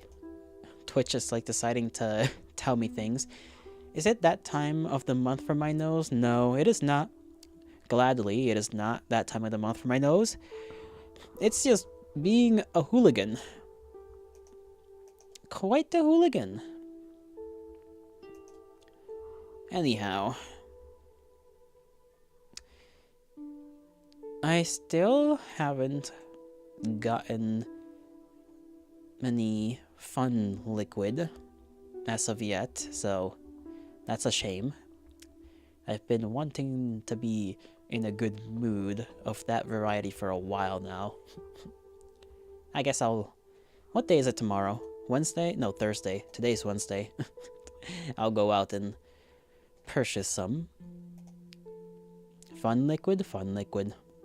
The liquid that makes life a little funny.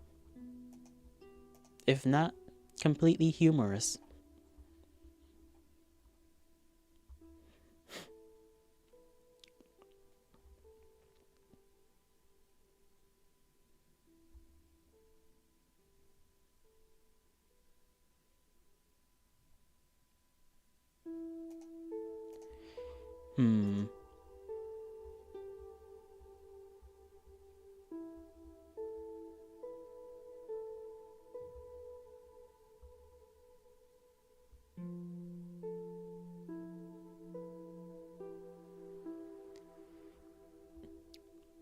I kind of haven't, I haven't watched any of those DC cartoons for like a while. Forever, really. Drunkalotl is always a funny time. It is. I reminded you of your lack of milk and vodka with that. You're always lacking milk. You ought to not be lacking milk. Milk is the one thing you're supposed to have. It is like mandatory. You are not wiki without milk. That's like the chocolate bar commercial. You're not you when you're hungry. You're not you when you don't have milk. Maybe that's why you're so sassy today. You just lack milk in your life. I do have Gmod. I kind of forgot that I have Gmod. I haven't really done a lot in Gmod. I think I only played Gmod like a little bit with the pal. You'll leave soon. It may go bad. Okay. The only reason Wiki lacks milk is because he drinks it all the instant he buys it. You know what? That's honestly probably true. I would very easily believe that. It makes sense. It just makes sense. You need to make sure you buy 2 little cartons of milk rather than just 1. Or at least 1 more than the usual, because clearly you drink it a little too quick.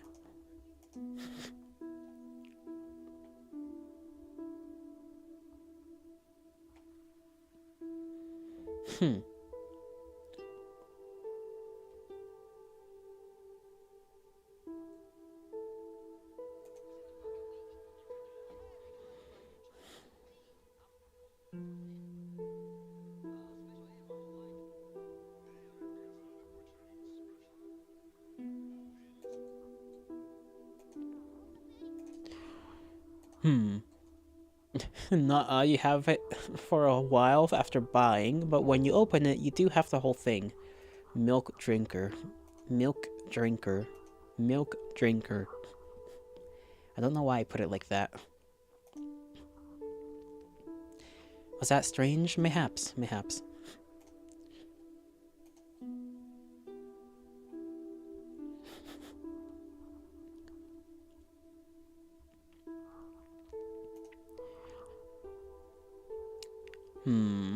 I don't know what to talk about. There really isn't going on a lot in my time. In my existence.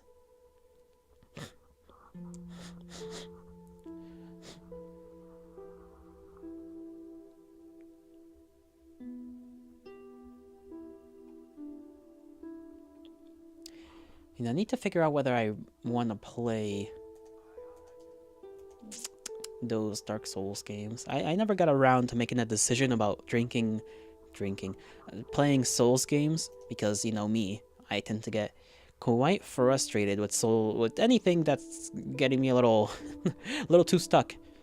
Time to stream driving to the liquor store? No, no, no. We walk to the liquor store, okay? Like men. We walk in the middle of the cold weather and earn our right to drink.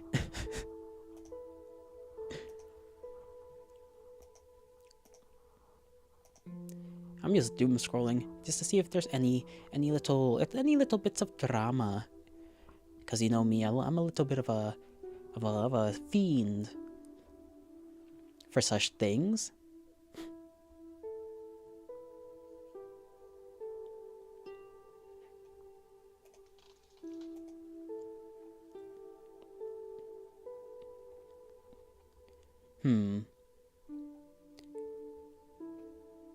What in the world is this image? Spill the drama when you find it. I shall spill what I can find. It's probably gonna be something VTuber related, cause you know me. Weird thing, I sometimes seen a clip from some movie that I don't know about, where it's like 2 people in it's one of those futuristic kind of movies. 2 people in a vehicle, and they have these 2 barrel looking robots that are like suicide bomber type robots, and they tell them to run, go, and the first one goes, and it kind of gets shot at, ignores people, continues until it's supposed to go to where it is, and then blows up. I don't know what that the movie aesthetics are cool. I like that kind of aesthetics in sci-fi movies, but I don't know what that movie actually is. I have a feeling it might be the one that came out years ago about the the robot child that it's protected by some guy, and there's like this conflict between people and obviously like robots. I think it might be from that movie, but I don't know what the name of that movie is. All I've seen is like the one scene popping up again where they send out the little barrel-shaped robot. Look up suicide bomber robots. I will not be looking that up, alright? Last thing I need is the authorities on my ass, okay?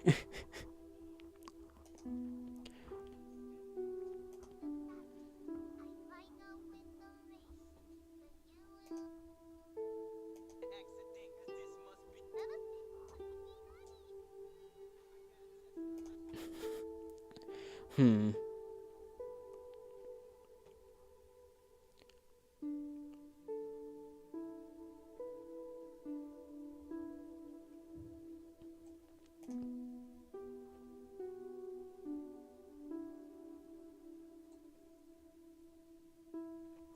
Knowledge. I need knowledge of things.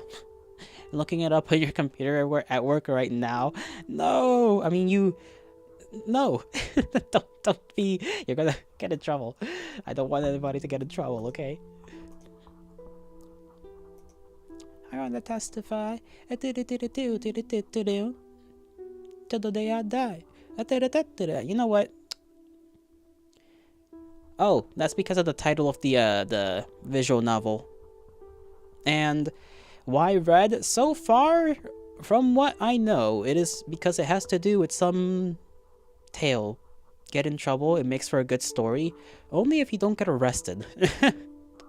It'll only make for a good story if you don't get arrested. If you get arrested, it makes for a bad story. Makes for a story of how you ended up in jail. Or prison, depending on which, well, where you live.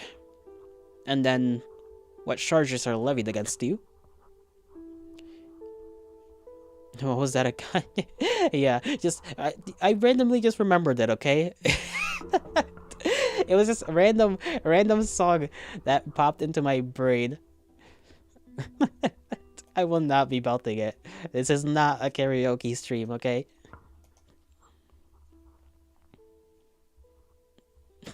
I do like how my brain will sometimes do that, though. It'll just be like, boom, random song from 10 years ago. And I'm just like, okay. Sci-fi movie with robot that explodes past bridge. Let me look this thing up. I am so bothered by this. Oh, okay. I think it's okay. The Creator. That might be the name of it. The Creator. 2023. Let me see. Yep, I was right. It was the one with the robot kid. Yep, it's called The Creator. Came out 2023. So that scene is from that movie. I gotta figure out how to watch this. You wanna hear? No, no, Wiki. No, we can't sing that.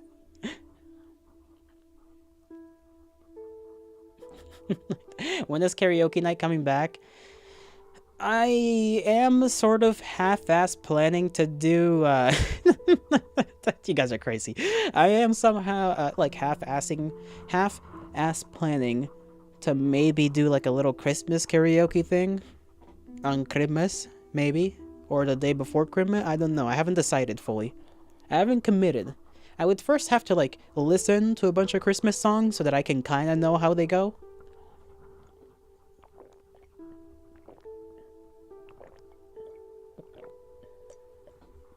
Otherwise, I might just be a dumbass. Raw dog it? Brother, I don't even know the tempo of, like, most of these songs. I listened to one playlist for, like, 30 minutes. And they are very different songs. Somebody better ping me for the Christmas karaoke stream. Doesn't matter. I mean, kinda. If you want me to have any semblance of goodness into the singing, which is, I know, a funny thing to say considering I have the voice of a nerd, but, you know, I gotta at least try to be on time with the song, or you'll be committing what that robot in The Creator was doing. No, no, do not go around exploding random rebels. I assume they're rebels. I don't know if they're the rebels or the government that they're blowing up. I assume the rebels. Do not go around blowing rebels up. We've already had enough of that for the last like 30 years. Your voice isn't nerdy. It's just small, boyish. It's nerdy. Like if you hear a stereotypical nerd voice and then you hear my voice, it's basically the same. It's basically the same. It's nasally, is what I mean to say. It's nasally. Although, to be fair, that could just be because my nose is, like, half clogged right now as well.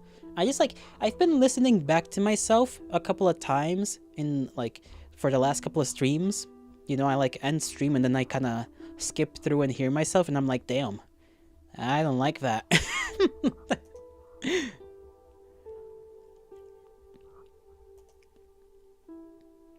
But I must come to terms with how I sound. Otherwise, I will explode. Let me keep that in the back so that I know to look for that movie later.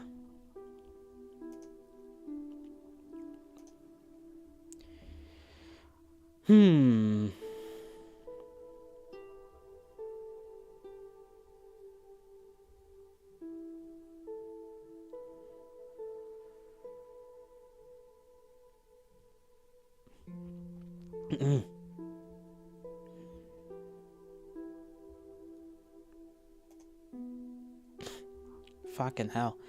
Yeah, I'm definitely gonna take some medicine after this. You hate people with shit voices, they piss you off. I piss you off, but for other reasons. My voice is fine. Are you sure? Are you sure you are not just coping?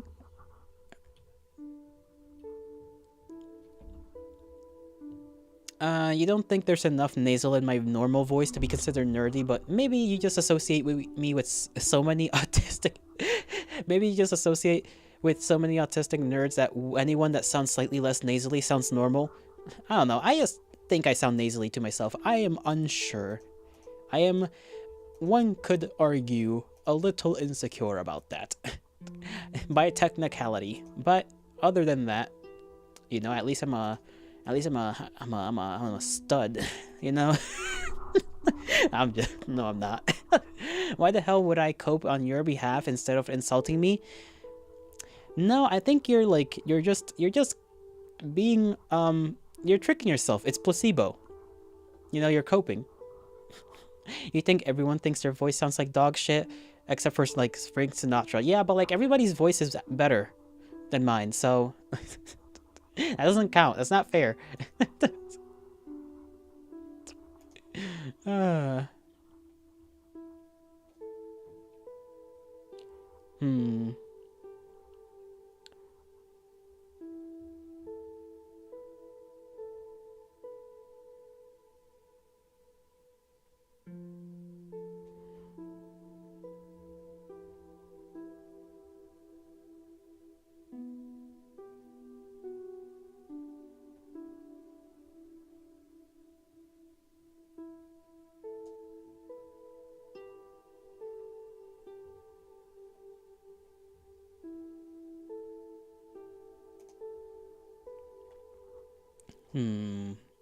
Why isn't there anything interesting?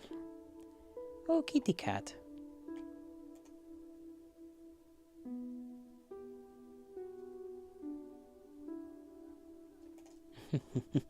That's a funny little clip.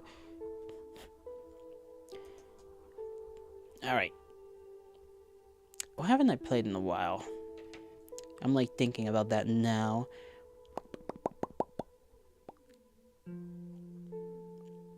Why did I make those noises? Why did I make a bunch of popping noises for?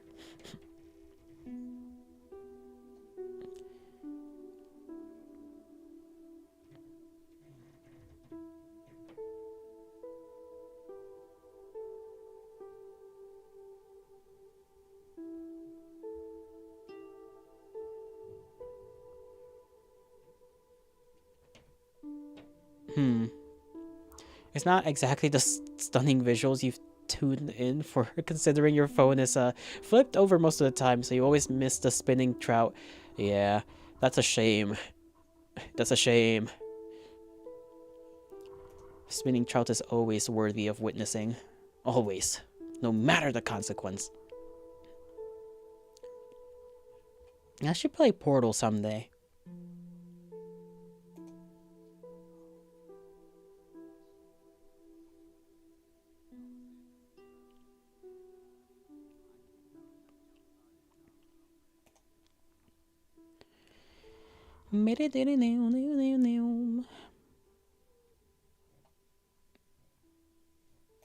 Yeah, I can't find anything interesting to look up. No! I do get a bunch of edits of Uma Musume on my timeline though, so there is that. There is one one highlight to my to my Twitter timeline, and it's just Uma Musume edits for for no reason. I don't even play the damn game. They've just been popping up.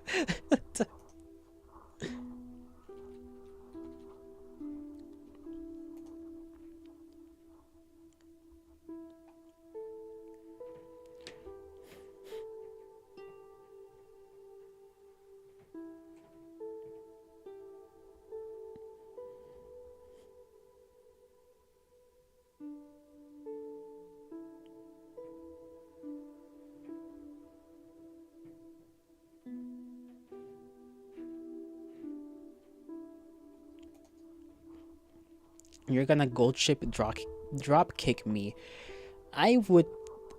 You can try. I would literally just fling you away. I would grab your legs as you're in midair coming at me, and I would use your own velocity against you. We would become like one of those, what do you call it? I don't know what it's called. Yaha. Don't you know me? Yaha. You do not know my capabilities. I am very capable. Except when it comes to normal human things, but other than that, I am very capable. Yaha! Foolish man thing.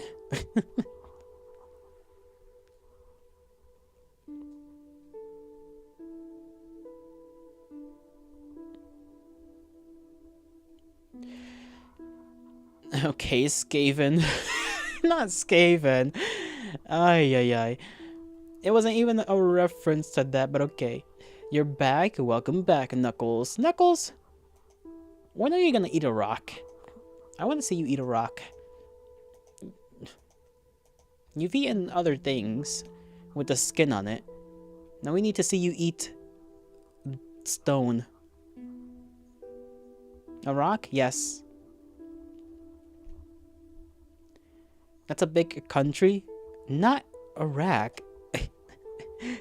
A rock. I would not order someone to eat a country. I don't think that's feasible. I think you would die before you, like, even if you could. Just eat salt. It counts. Wow. Wow. Look at Fig over here trying to circumnavigate little loopholes. No wonder you're a tax person.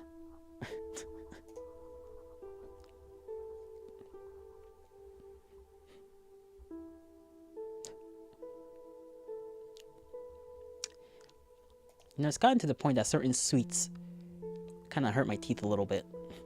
Crack rocks. Crack rocks also count. I mean, I guess. Are they rocks, though?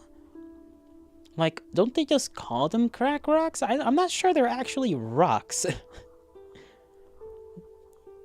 I've never, ever had done such research, so I honestly would not know. This is a honest curiosity of mine.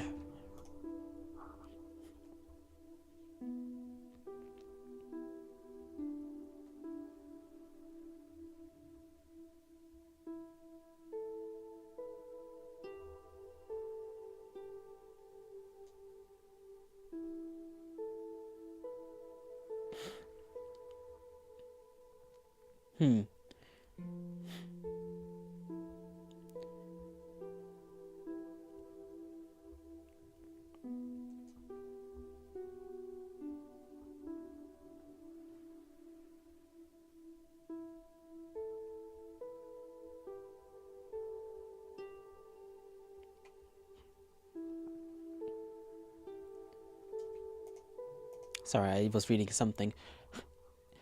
It's crystals, you office worker. Why? You don't inject crack at Kevin, you office worker. Don't you call me an office worker. Uh, Not an office worker. There's nothing wrong with being an office worker, you know? Office workers, I'm sure, are doing actual things. 100%. Not one of their jobs is fake and made to launder money in very inconvenient ways.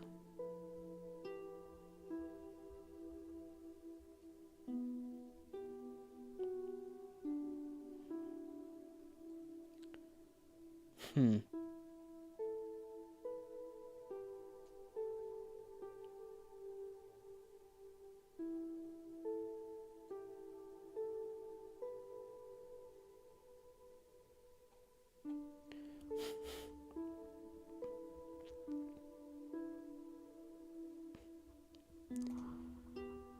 Hey, that's your job is real? I'm not sure. Man, what? Knuckles, what? You don't just launder all money all day? I mean, are you sure you don't? I'm like I know a little of what you do. I feel like you kind of do. I feel like that's kind of, sort of, kind of related a little bit. You do other things too, like what?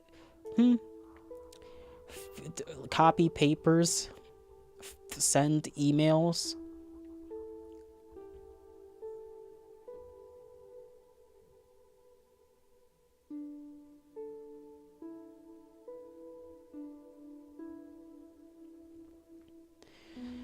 Oh well, it looks like Twitter has sort of bent the knee a little bit. Huh. Those damn Europeans.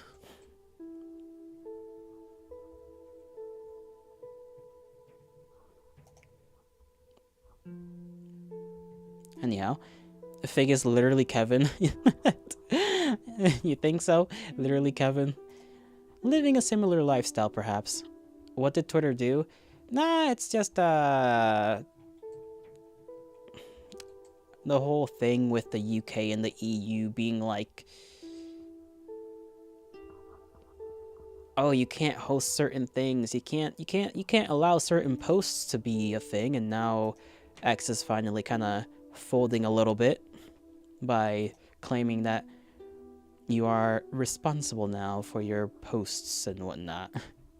Because the EU as a whole has kind of been on Twitter's ass because, you know, people have been posting things that the governments there don't like. So you're done playing Oblivion. You and some soldiers were fighting against an army of demons. Suddenly, this fucking random woman in a normal dress comes in and helps you, punching demons with her bare fists. She's fucking survived and just left when all the demons were gone. Based? Absolutely based woman? Get that woman into the ring right now.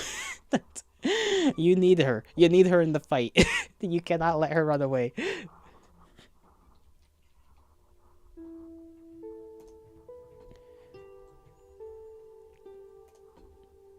Mind you, all the soldiers died, but she lived. She's just different. She's just built different. She's got that, like, whatever. Her lineage has to be mighty. It's like, it can't be explained any other way. She is the main character of today. Just the main character of that battle. Literally built different. Exactly. Maybe she shall assist you some other time, in your time of need.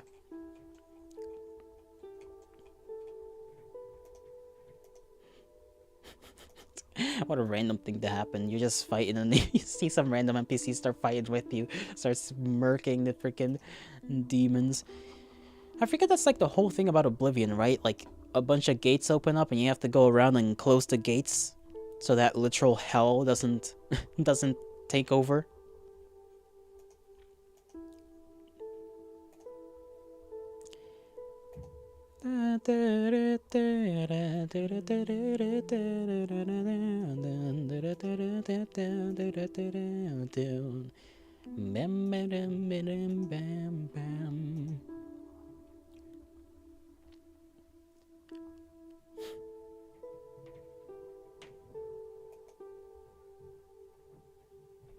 Pretty much. Hmm.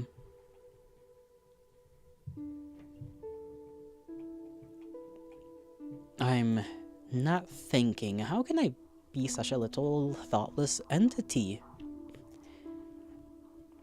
I just be sitting here, guys. I just be sitting here. I be sitting. I be sitting. IBS. That's what you were born with. What am I talking about?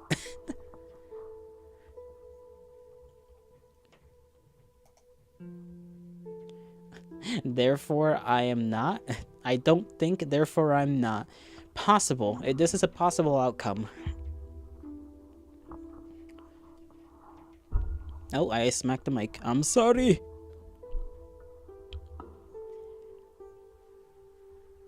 I'm wondering if there's enough pasta for me and my brethren to consume today. I may have to make something else for myself. There is corned beef, and I have been hungering for corned beef in a while. For a while.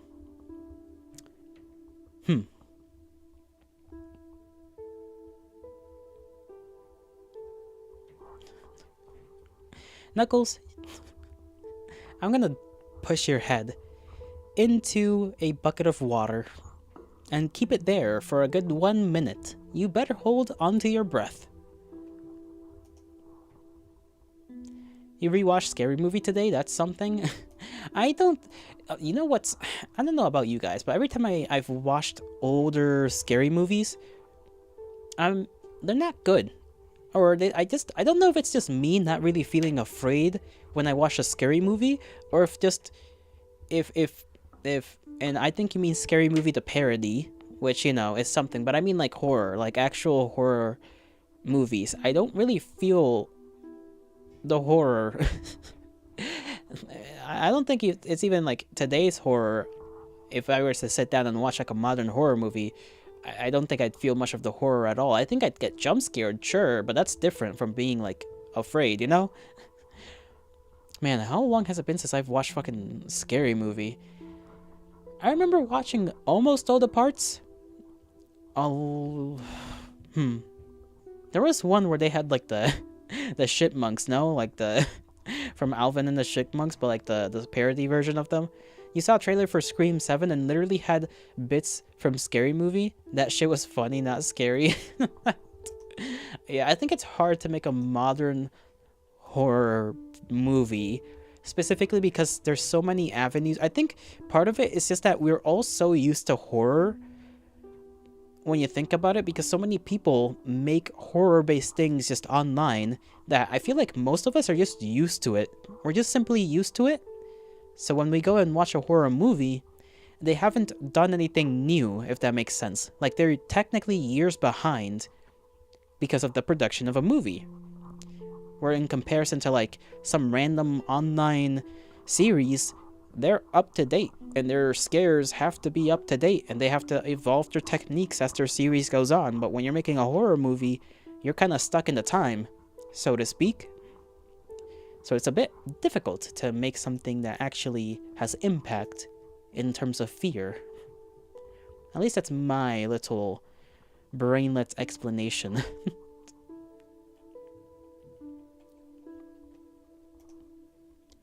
They did the throwing shit down the stairs so he chases you bit in the Big 25. You've got a scary movie for me? Microwave Massacre. That sounds goofy as hell. Microwave Massacre.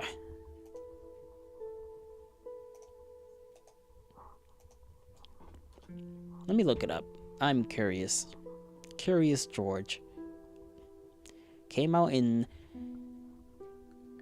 1983 or 19... I'm getting two different dates. 1979. Huh. So does a guy like... What's this all about? It's an hour 16 minutes. It's not long. The actor for Frosty the Snowman is a killer? No way. Not Frosty. Not Frosty the Snowman. You know, that reminds me. Sorry about the loudness of that. That reminds me, when was the last time any of you has seen any of the old Christmas movies? Or the old just cartoons? There's so many that I feel aren't replayed anymore. Watch the Ginger Dead Man? This sounds dumb. The Ginger Dead Man. Hold on. The Ginger Dead Man. Oh goodness. 2005. What is that like? Thumbnail.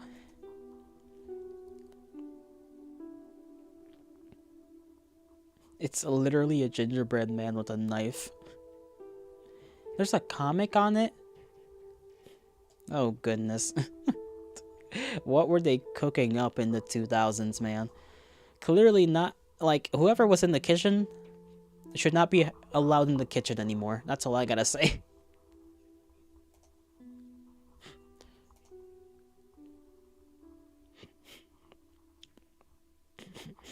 My nose is getting stuffed again. Damnation! I hate this!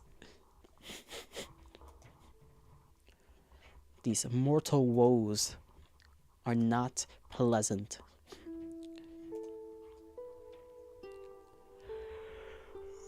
Oh my goodness. Sorry about that.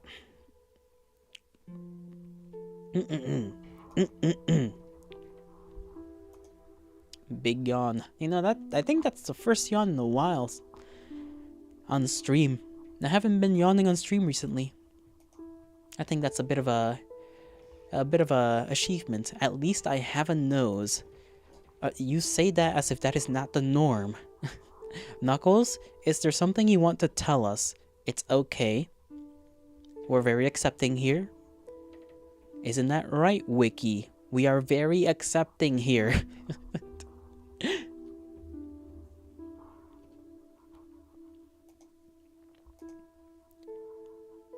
You're not? Wiki! Noses are not for everyone. You judge people a lot. I don't think that's either of those things. Okay, you do judge people a lot, Wiki. That is true. But I don't think one's opinion on noses affect whether they have a nose or not. Once you have it, you just kind of have it until you don't. Unless something happens that makes you not have a nose. It's a bad habit. Yeah, you gotta wind down on that a little bit. You gotta keep it at least in your head. And not spout it out. That is the first step.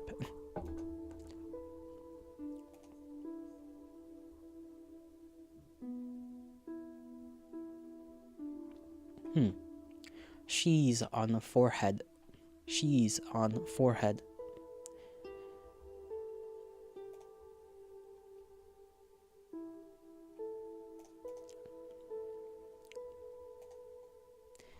You won't? People have to hear what what you think about them. They don't. They really don't. You are capable. You'll ram it down their ears. You don't care. Oh, goodness gracious. You must be great at a party. You must be great at a party.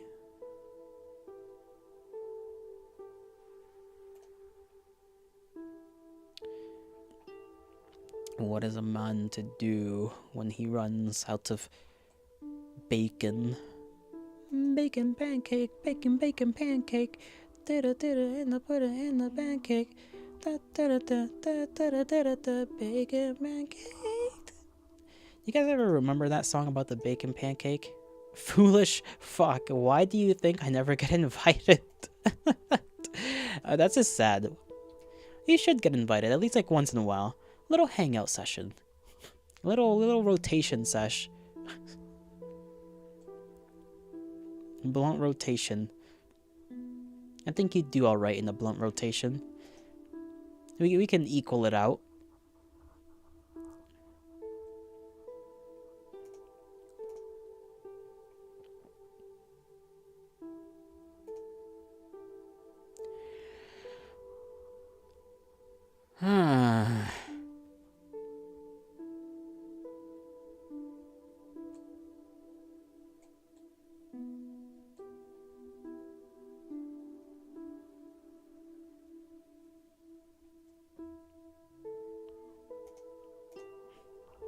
Oh yeah, hanging out with your really real friends is one thing. You're no party goer. I suppose that's alright. Not everyone ought to go to a party. I go, but only if they have drinks, so that I may inebriate myself, and then go somewhere and just kind of stand around.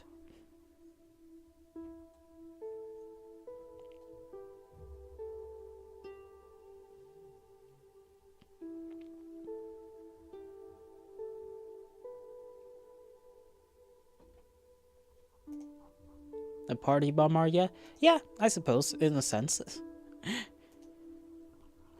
Listen,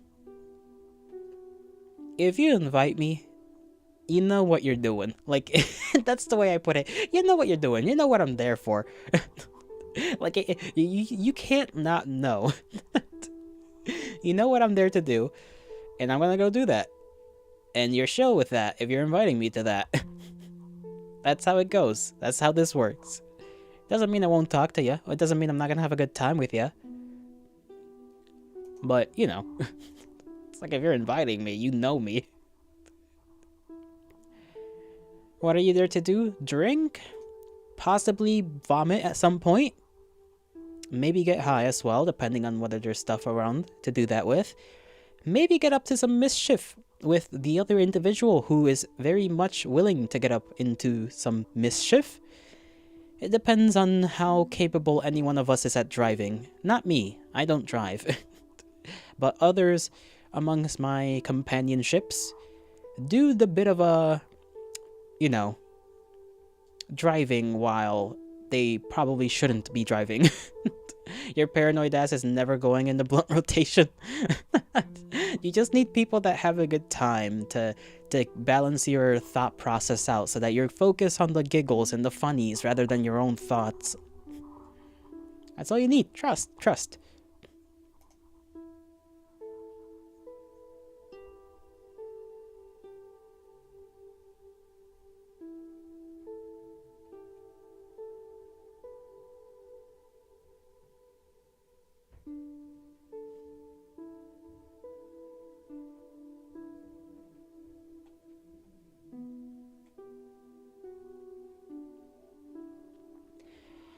Apparently people are a little tad bit mad that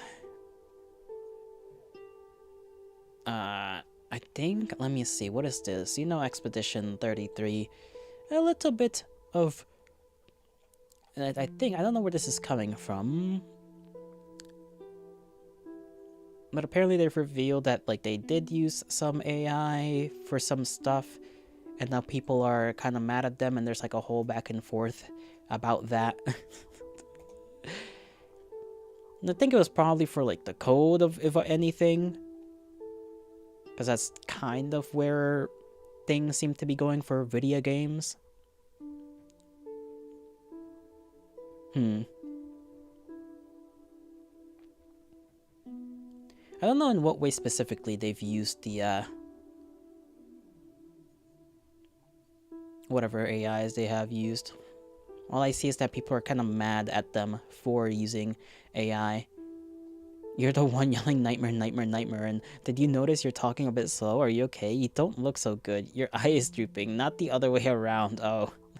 But if you're the paranoid one, then wouldn't it be the other way around? Wouldn't people have to worry about doing that to you? That doesn't make any sense.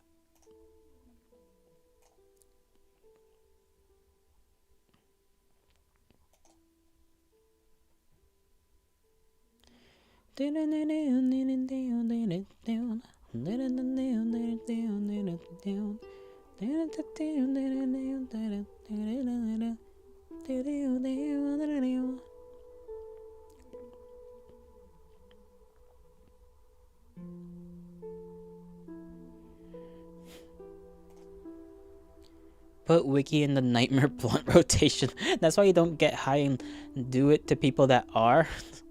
Okay. You know, maybe we should follow Fig's words and put you in the nightmare blunt rotation as punishment.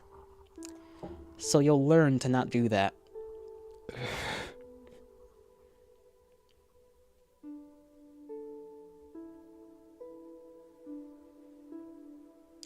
Did you guys hear about PayPal applying to become a bank recently?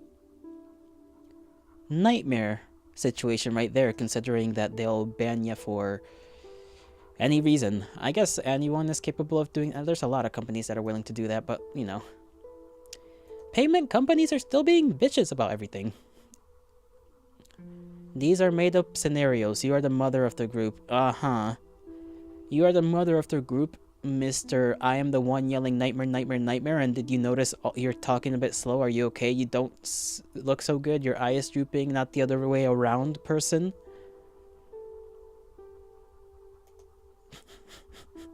That's you, right? This is you, isn't it?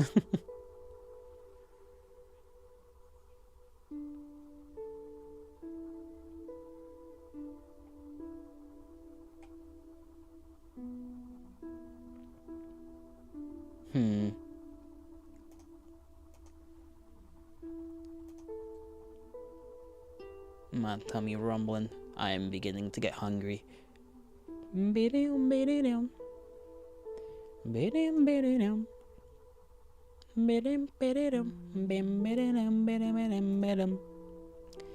Oh yes, you would do those things, but oh so clean, so much puke while listening to Rihanna. We'll have to see. We'll have to see. I do not trust you 100% just yet, but I'm willing to give you a shot at earning said trust.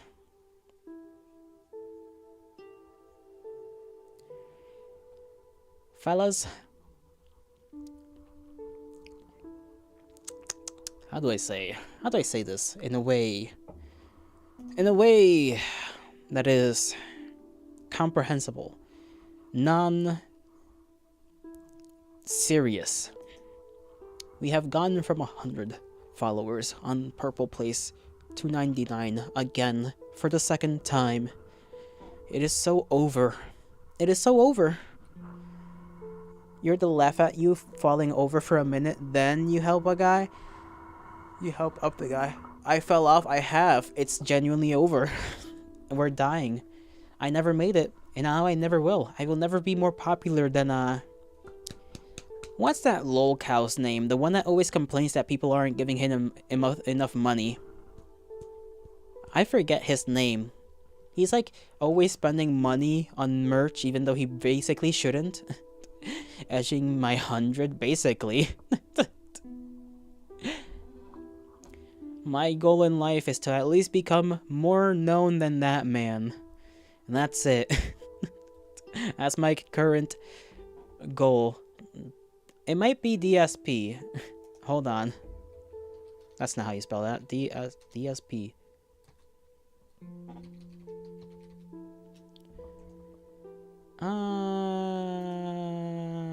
I need to look at the face. Can I see? Yep, DSP. That's the guy. Not iDubbbz. iDubbbz is just...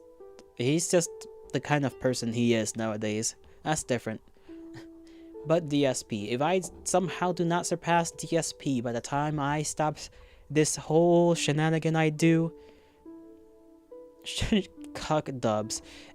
Effectively.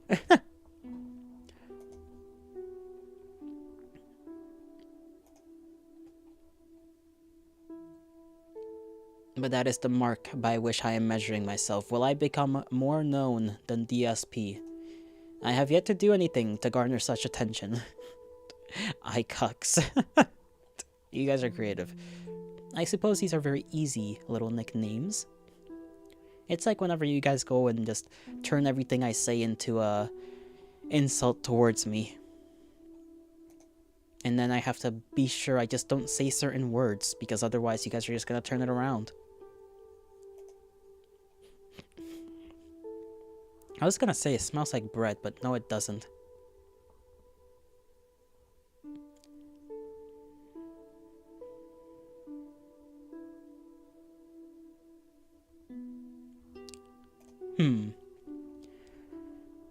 Yo little? Yeah, things like that. You even turned my name into a fucking insult against me. It is not surprising, but disappointing. Turn around, you say? Yes, turn around. What are what are you cooking up, Knuckles? What are you cooking up in that mind of yours? That enigmatic cacophon. Cacophon? What the fuck does that even mean? Now I'm mad at myself. Cacophon. Okay.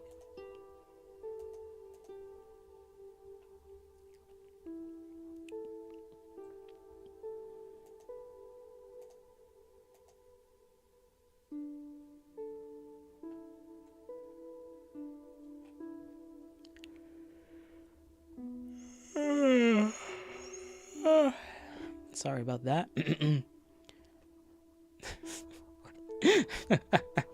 Sorry, I just saw something funny.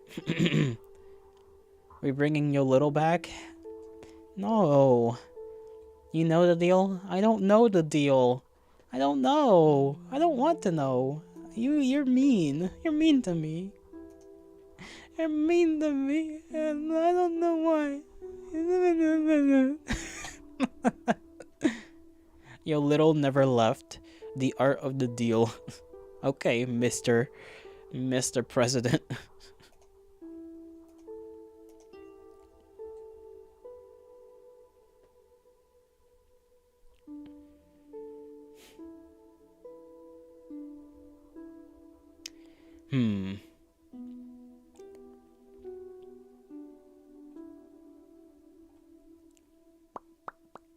Popsicle stick. Popsicle. Popsicle. I don't know why I'm saying popsicle. I should stop before I take it too far.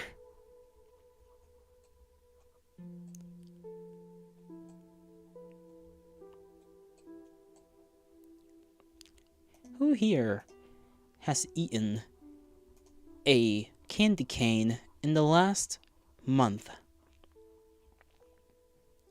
Because I sure have not done that.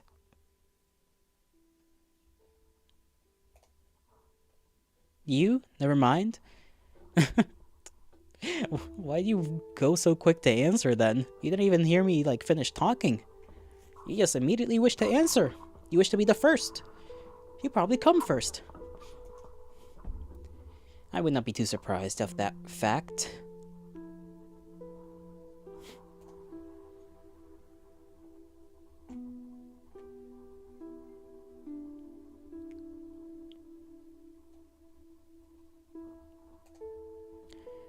He what? Come first, you say? Yes. Whenever you hear wish of you, you expect a different question. Well, I am a bit simple-minded, so my questions will tend to be rather dumb. Unless you're expecting me to say a specific thing, in which case, you know.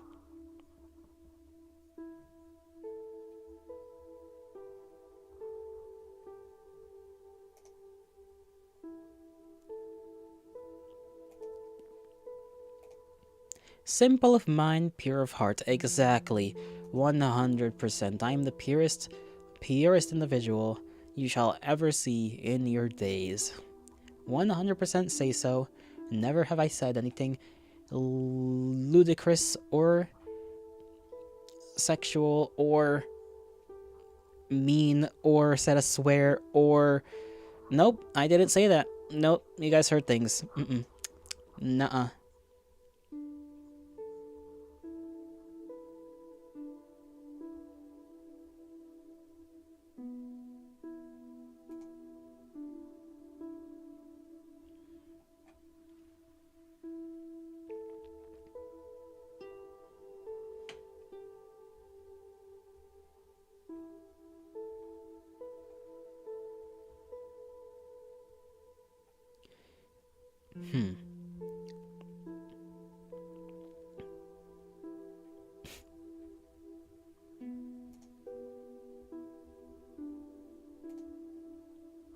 How does he know?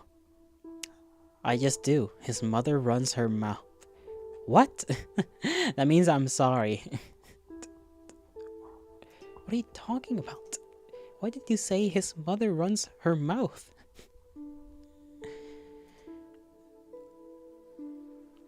I am now concerned for you specifically. You specifically concern me.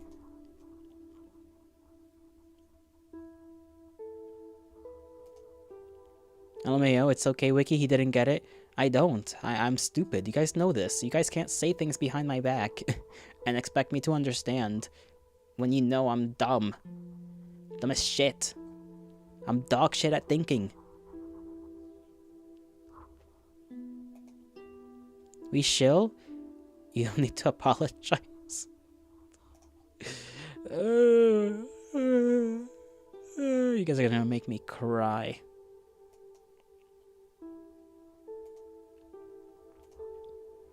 I'm not good at thinking. If I was, I'd have become Pythagoras and came up with a theorem. But no, that didn't happen, did it?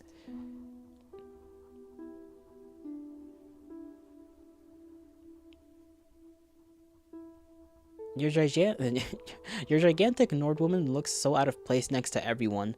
Well, I mean, you've made a gigantic Nordwoman. What do you expect? You're just mogging everyone. You're a rare breed. Or I guess common, technically. Do you believe... Check DMs, I have. Not much come of it, but I try at least. That much is true. You believe I am a very above average thinker, man. Oh, you guys are so kind. What do you guys want? Why are you being so kind? There's clearly something you want. You wouldn't be this kind otherwise. Money? Unfortunately for me, and for you by extension, I don't make any. At all.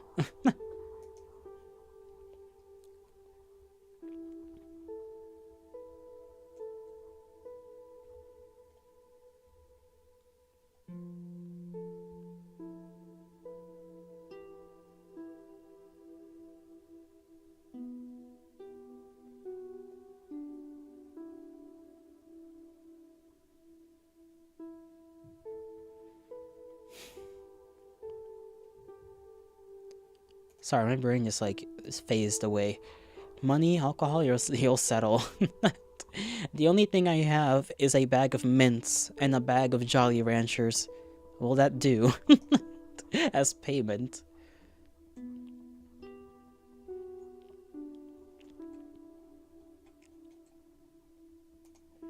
We can trade like the days of old. I am very efficient when it comes to trade. I think. You'll take a mint and some pocket lint. Ooh. That I can do, buckaroo. That I can do.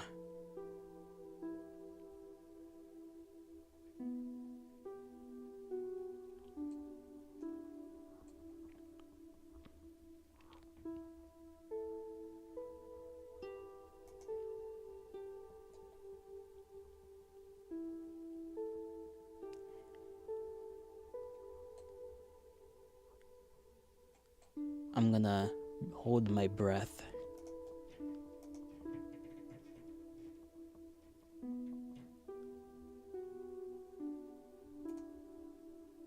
Why are we speaking in rhymes, Grimes? We are not. We are not speaking in rhymes, Grimes. We are simply being.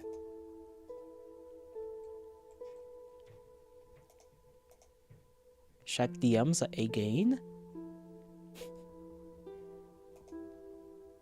Joffrey? What about Joffrey? This is me? Why would you say that? That's so... You're fucked up. You're fucked up. You're calling me like an unk. You're saying I'm balding. Or that I'm just straight up bald. That is rude. Rude. 13 lashes for you.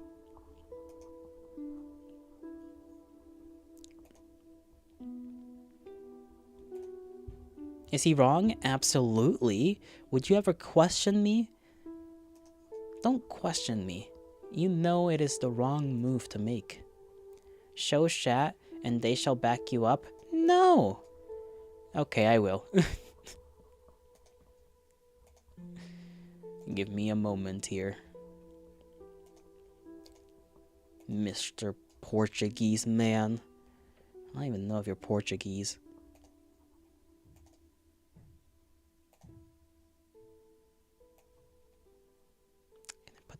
Put this down there. There we go. You are. Good to know. This is who he compared me to. He made this image happen and then said, "This is you." And he called me bald. He called me bald. And I want to kill him. And I want to kill him for it.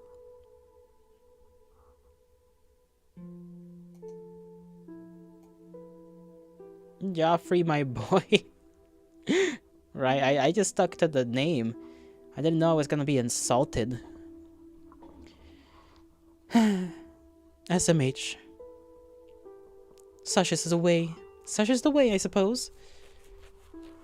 Life is a tragedy, and I am its #1 victim.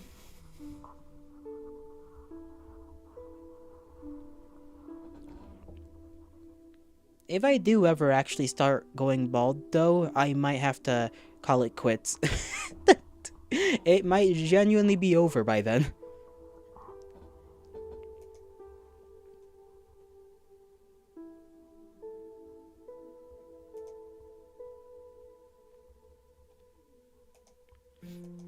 I haven't had a pancake in a long while, just like you for you. Oh goodness. Your hair is all you have, right? It's like it's the only thing. One of the few things I got going for me is the fact that I can have it for a little while. Who knows if it'll go away or not. If it starts going away, it's genuinely over. I'm already getting mugged in so many other fashions, I will not be able to handle it. Your boy can only be so much, you know? I'm already socially stunted as is. I cannot make up for any lacking in the physicality department with the haha funnies. There is no haha funnies for me. I'm just a guy. I'm just a dude. Just a pal. Looking at your family, your shit is gonna leave you and probably soon. Yeah, that's what I'm feeling. Every time I look at the male members of my family, I'm like, oh no. The bell is tolling. And it's tolling for all of us. Socially stunted? You thought it was just height stunted. Oh no, it's both. I got every kneecap you can imagine. Every damn downside that I have is too much. Socially, it seems like I'm doing quite well. Psh. Psh. Clearly, you don't own an air fryer. Why did I say that? That's not even make any sense.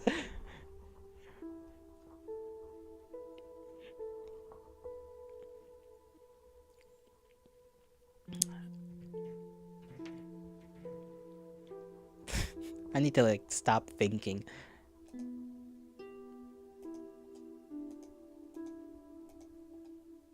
Anytime I do, it's just like bleh.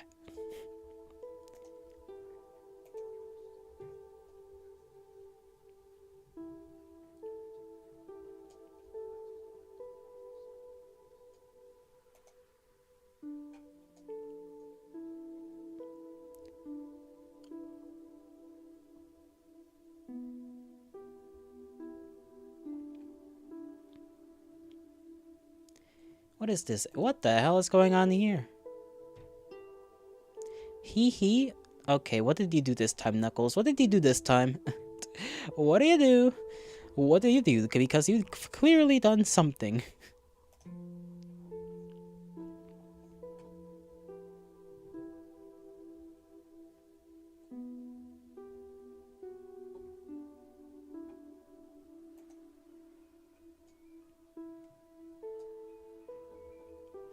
Hmm.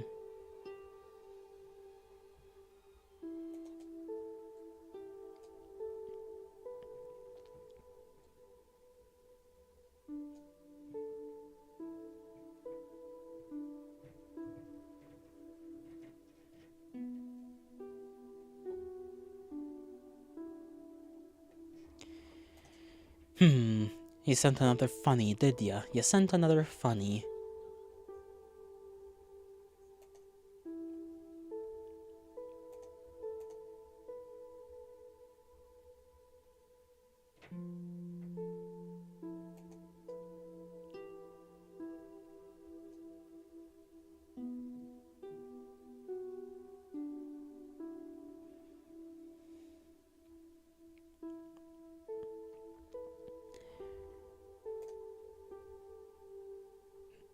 Oh, now you've sent another creature into my vision. Time for you to go home from work. You'll try to get back on before the stream's end. The stream is gonna end in like 5 minutes. But, thank you for coming around, okay? I hope you have a good one, Fig. May the gods bless you. May the stars shine in your honor. Drive safe. Have a great meal. Depending on whether... I don't know, I might have like a random... I don't know. I feel like not sleeping. So if I do stream randomly later tonight, for some reason, then I might, you might see me. Maybe not. Who knows? You won't make it home in time? Yes, you won't.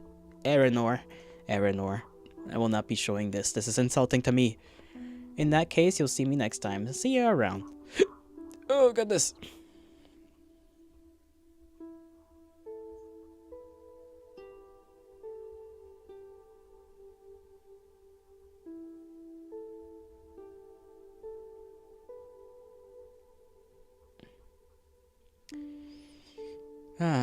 More black pilling.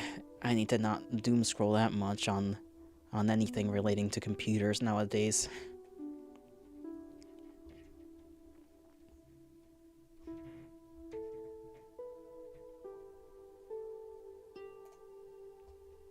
But it's funny.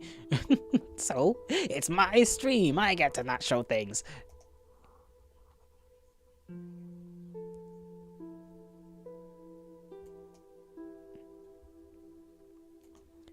I forgot the City University of New York existed. Take the blue pill, Viagra. Why would I do that? There's no need for that at this moment. I highly doubt there'll ever be a need for that, all things considered. But I mean, you pop off if you want. You need it, Unk? Excuse you, you think I have sex? You flatter me. You flatter me.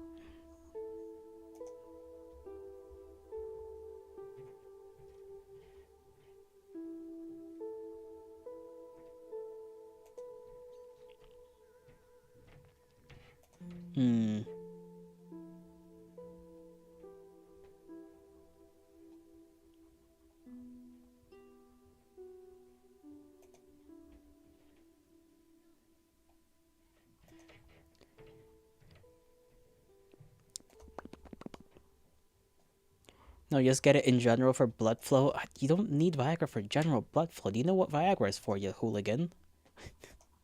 It's not for general blood flow. I think that'd be bad for you if you just regularly took it for blood flow.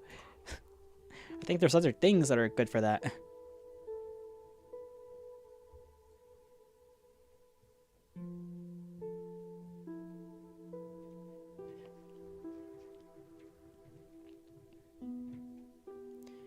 What is this?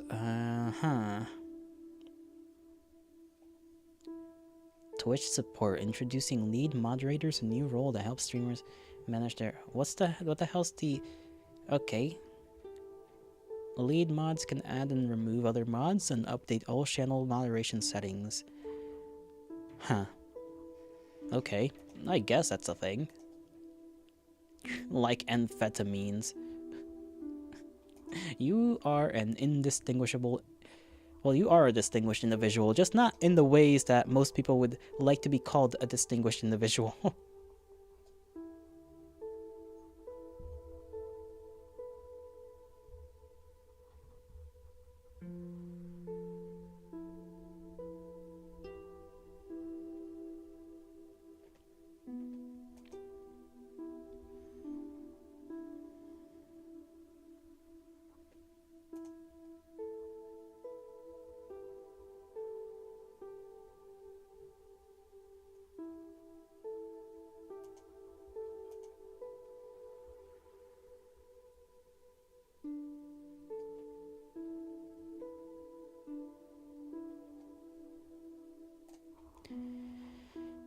You're back? Welcome back. You missed Wiki here talking about amphetamines. Oh, Pine! Hail to thee! We're about to end stream, unfortunately. We're literally like 2 minutes away from ending the stream. I hope you're doing well, though. I hope you're doing well. today's stream is gonna be, a typical 3-hour one rather than a 4-hour one. Stream for another 2 hours and do what? I am not a very, you know, I'm already, I'm already getting cooked in the brain. There's not enough for me to talk about. Not a lot has happened. You don't know? You don't fucking know? Well, I don't know either. If you don't know, how am I supposed to know? If you want someone that's better at doing this whole shtick, there's a million people out there. You're on your second late stream you caught of who you follow, of where they are getting ready to head out. It is unfortunate. It is unfortunate. But I hope you're doing well. Maybe you'll catch us next time. Who knows? Who bloody knows? Tomorrow's another day, as they say, right? You did miss quite a bit of shenanigans here for the last hour, though. We have been... I don't even know what these conversations have been. They have just been us being weirdos here. Which is always lovely. You're doing well. That's great to hear. You've met you at a very Chinese era in your life. Ni hao, fine shit. Is that a... Why did you just randomly quote Hassan? Old? You're old. Anyhow, now it is time for me to go. I shall bid thee farewell. I hope you all have a great rest of your mornings, afternoons, evenings, and nights, wherever and whenever you are. May the gods bless you. May the stars shine in your honor. That is not Hassan. That is literally what Hassan said. I'm sorry. That is what he said. And you said it too, so boom. Worse than an insult, it is what it is, Chief. May the gods bless you, may the stars shine in your honor. I'll see you all tomorrow. Bye-bye.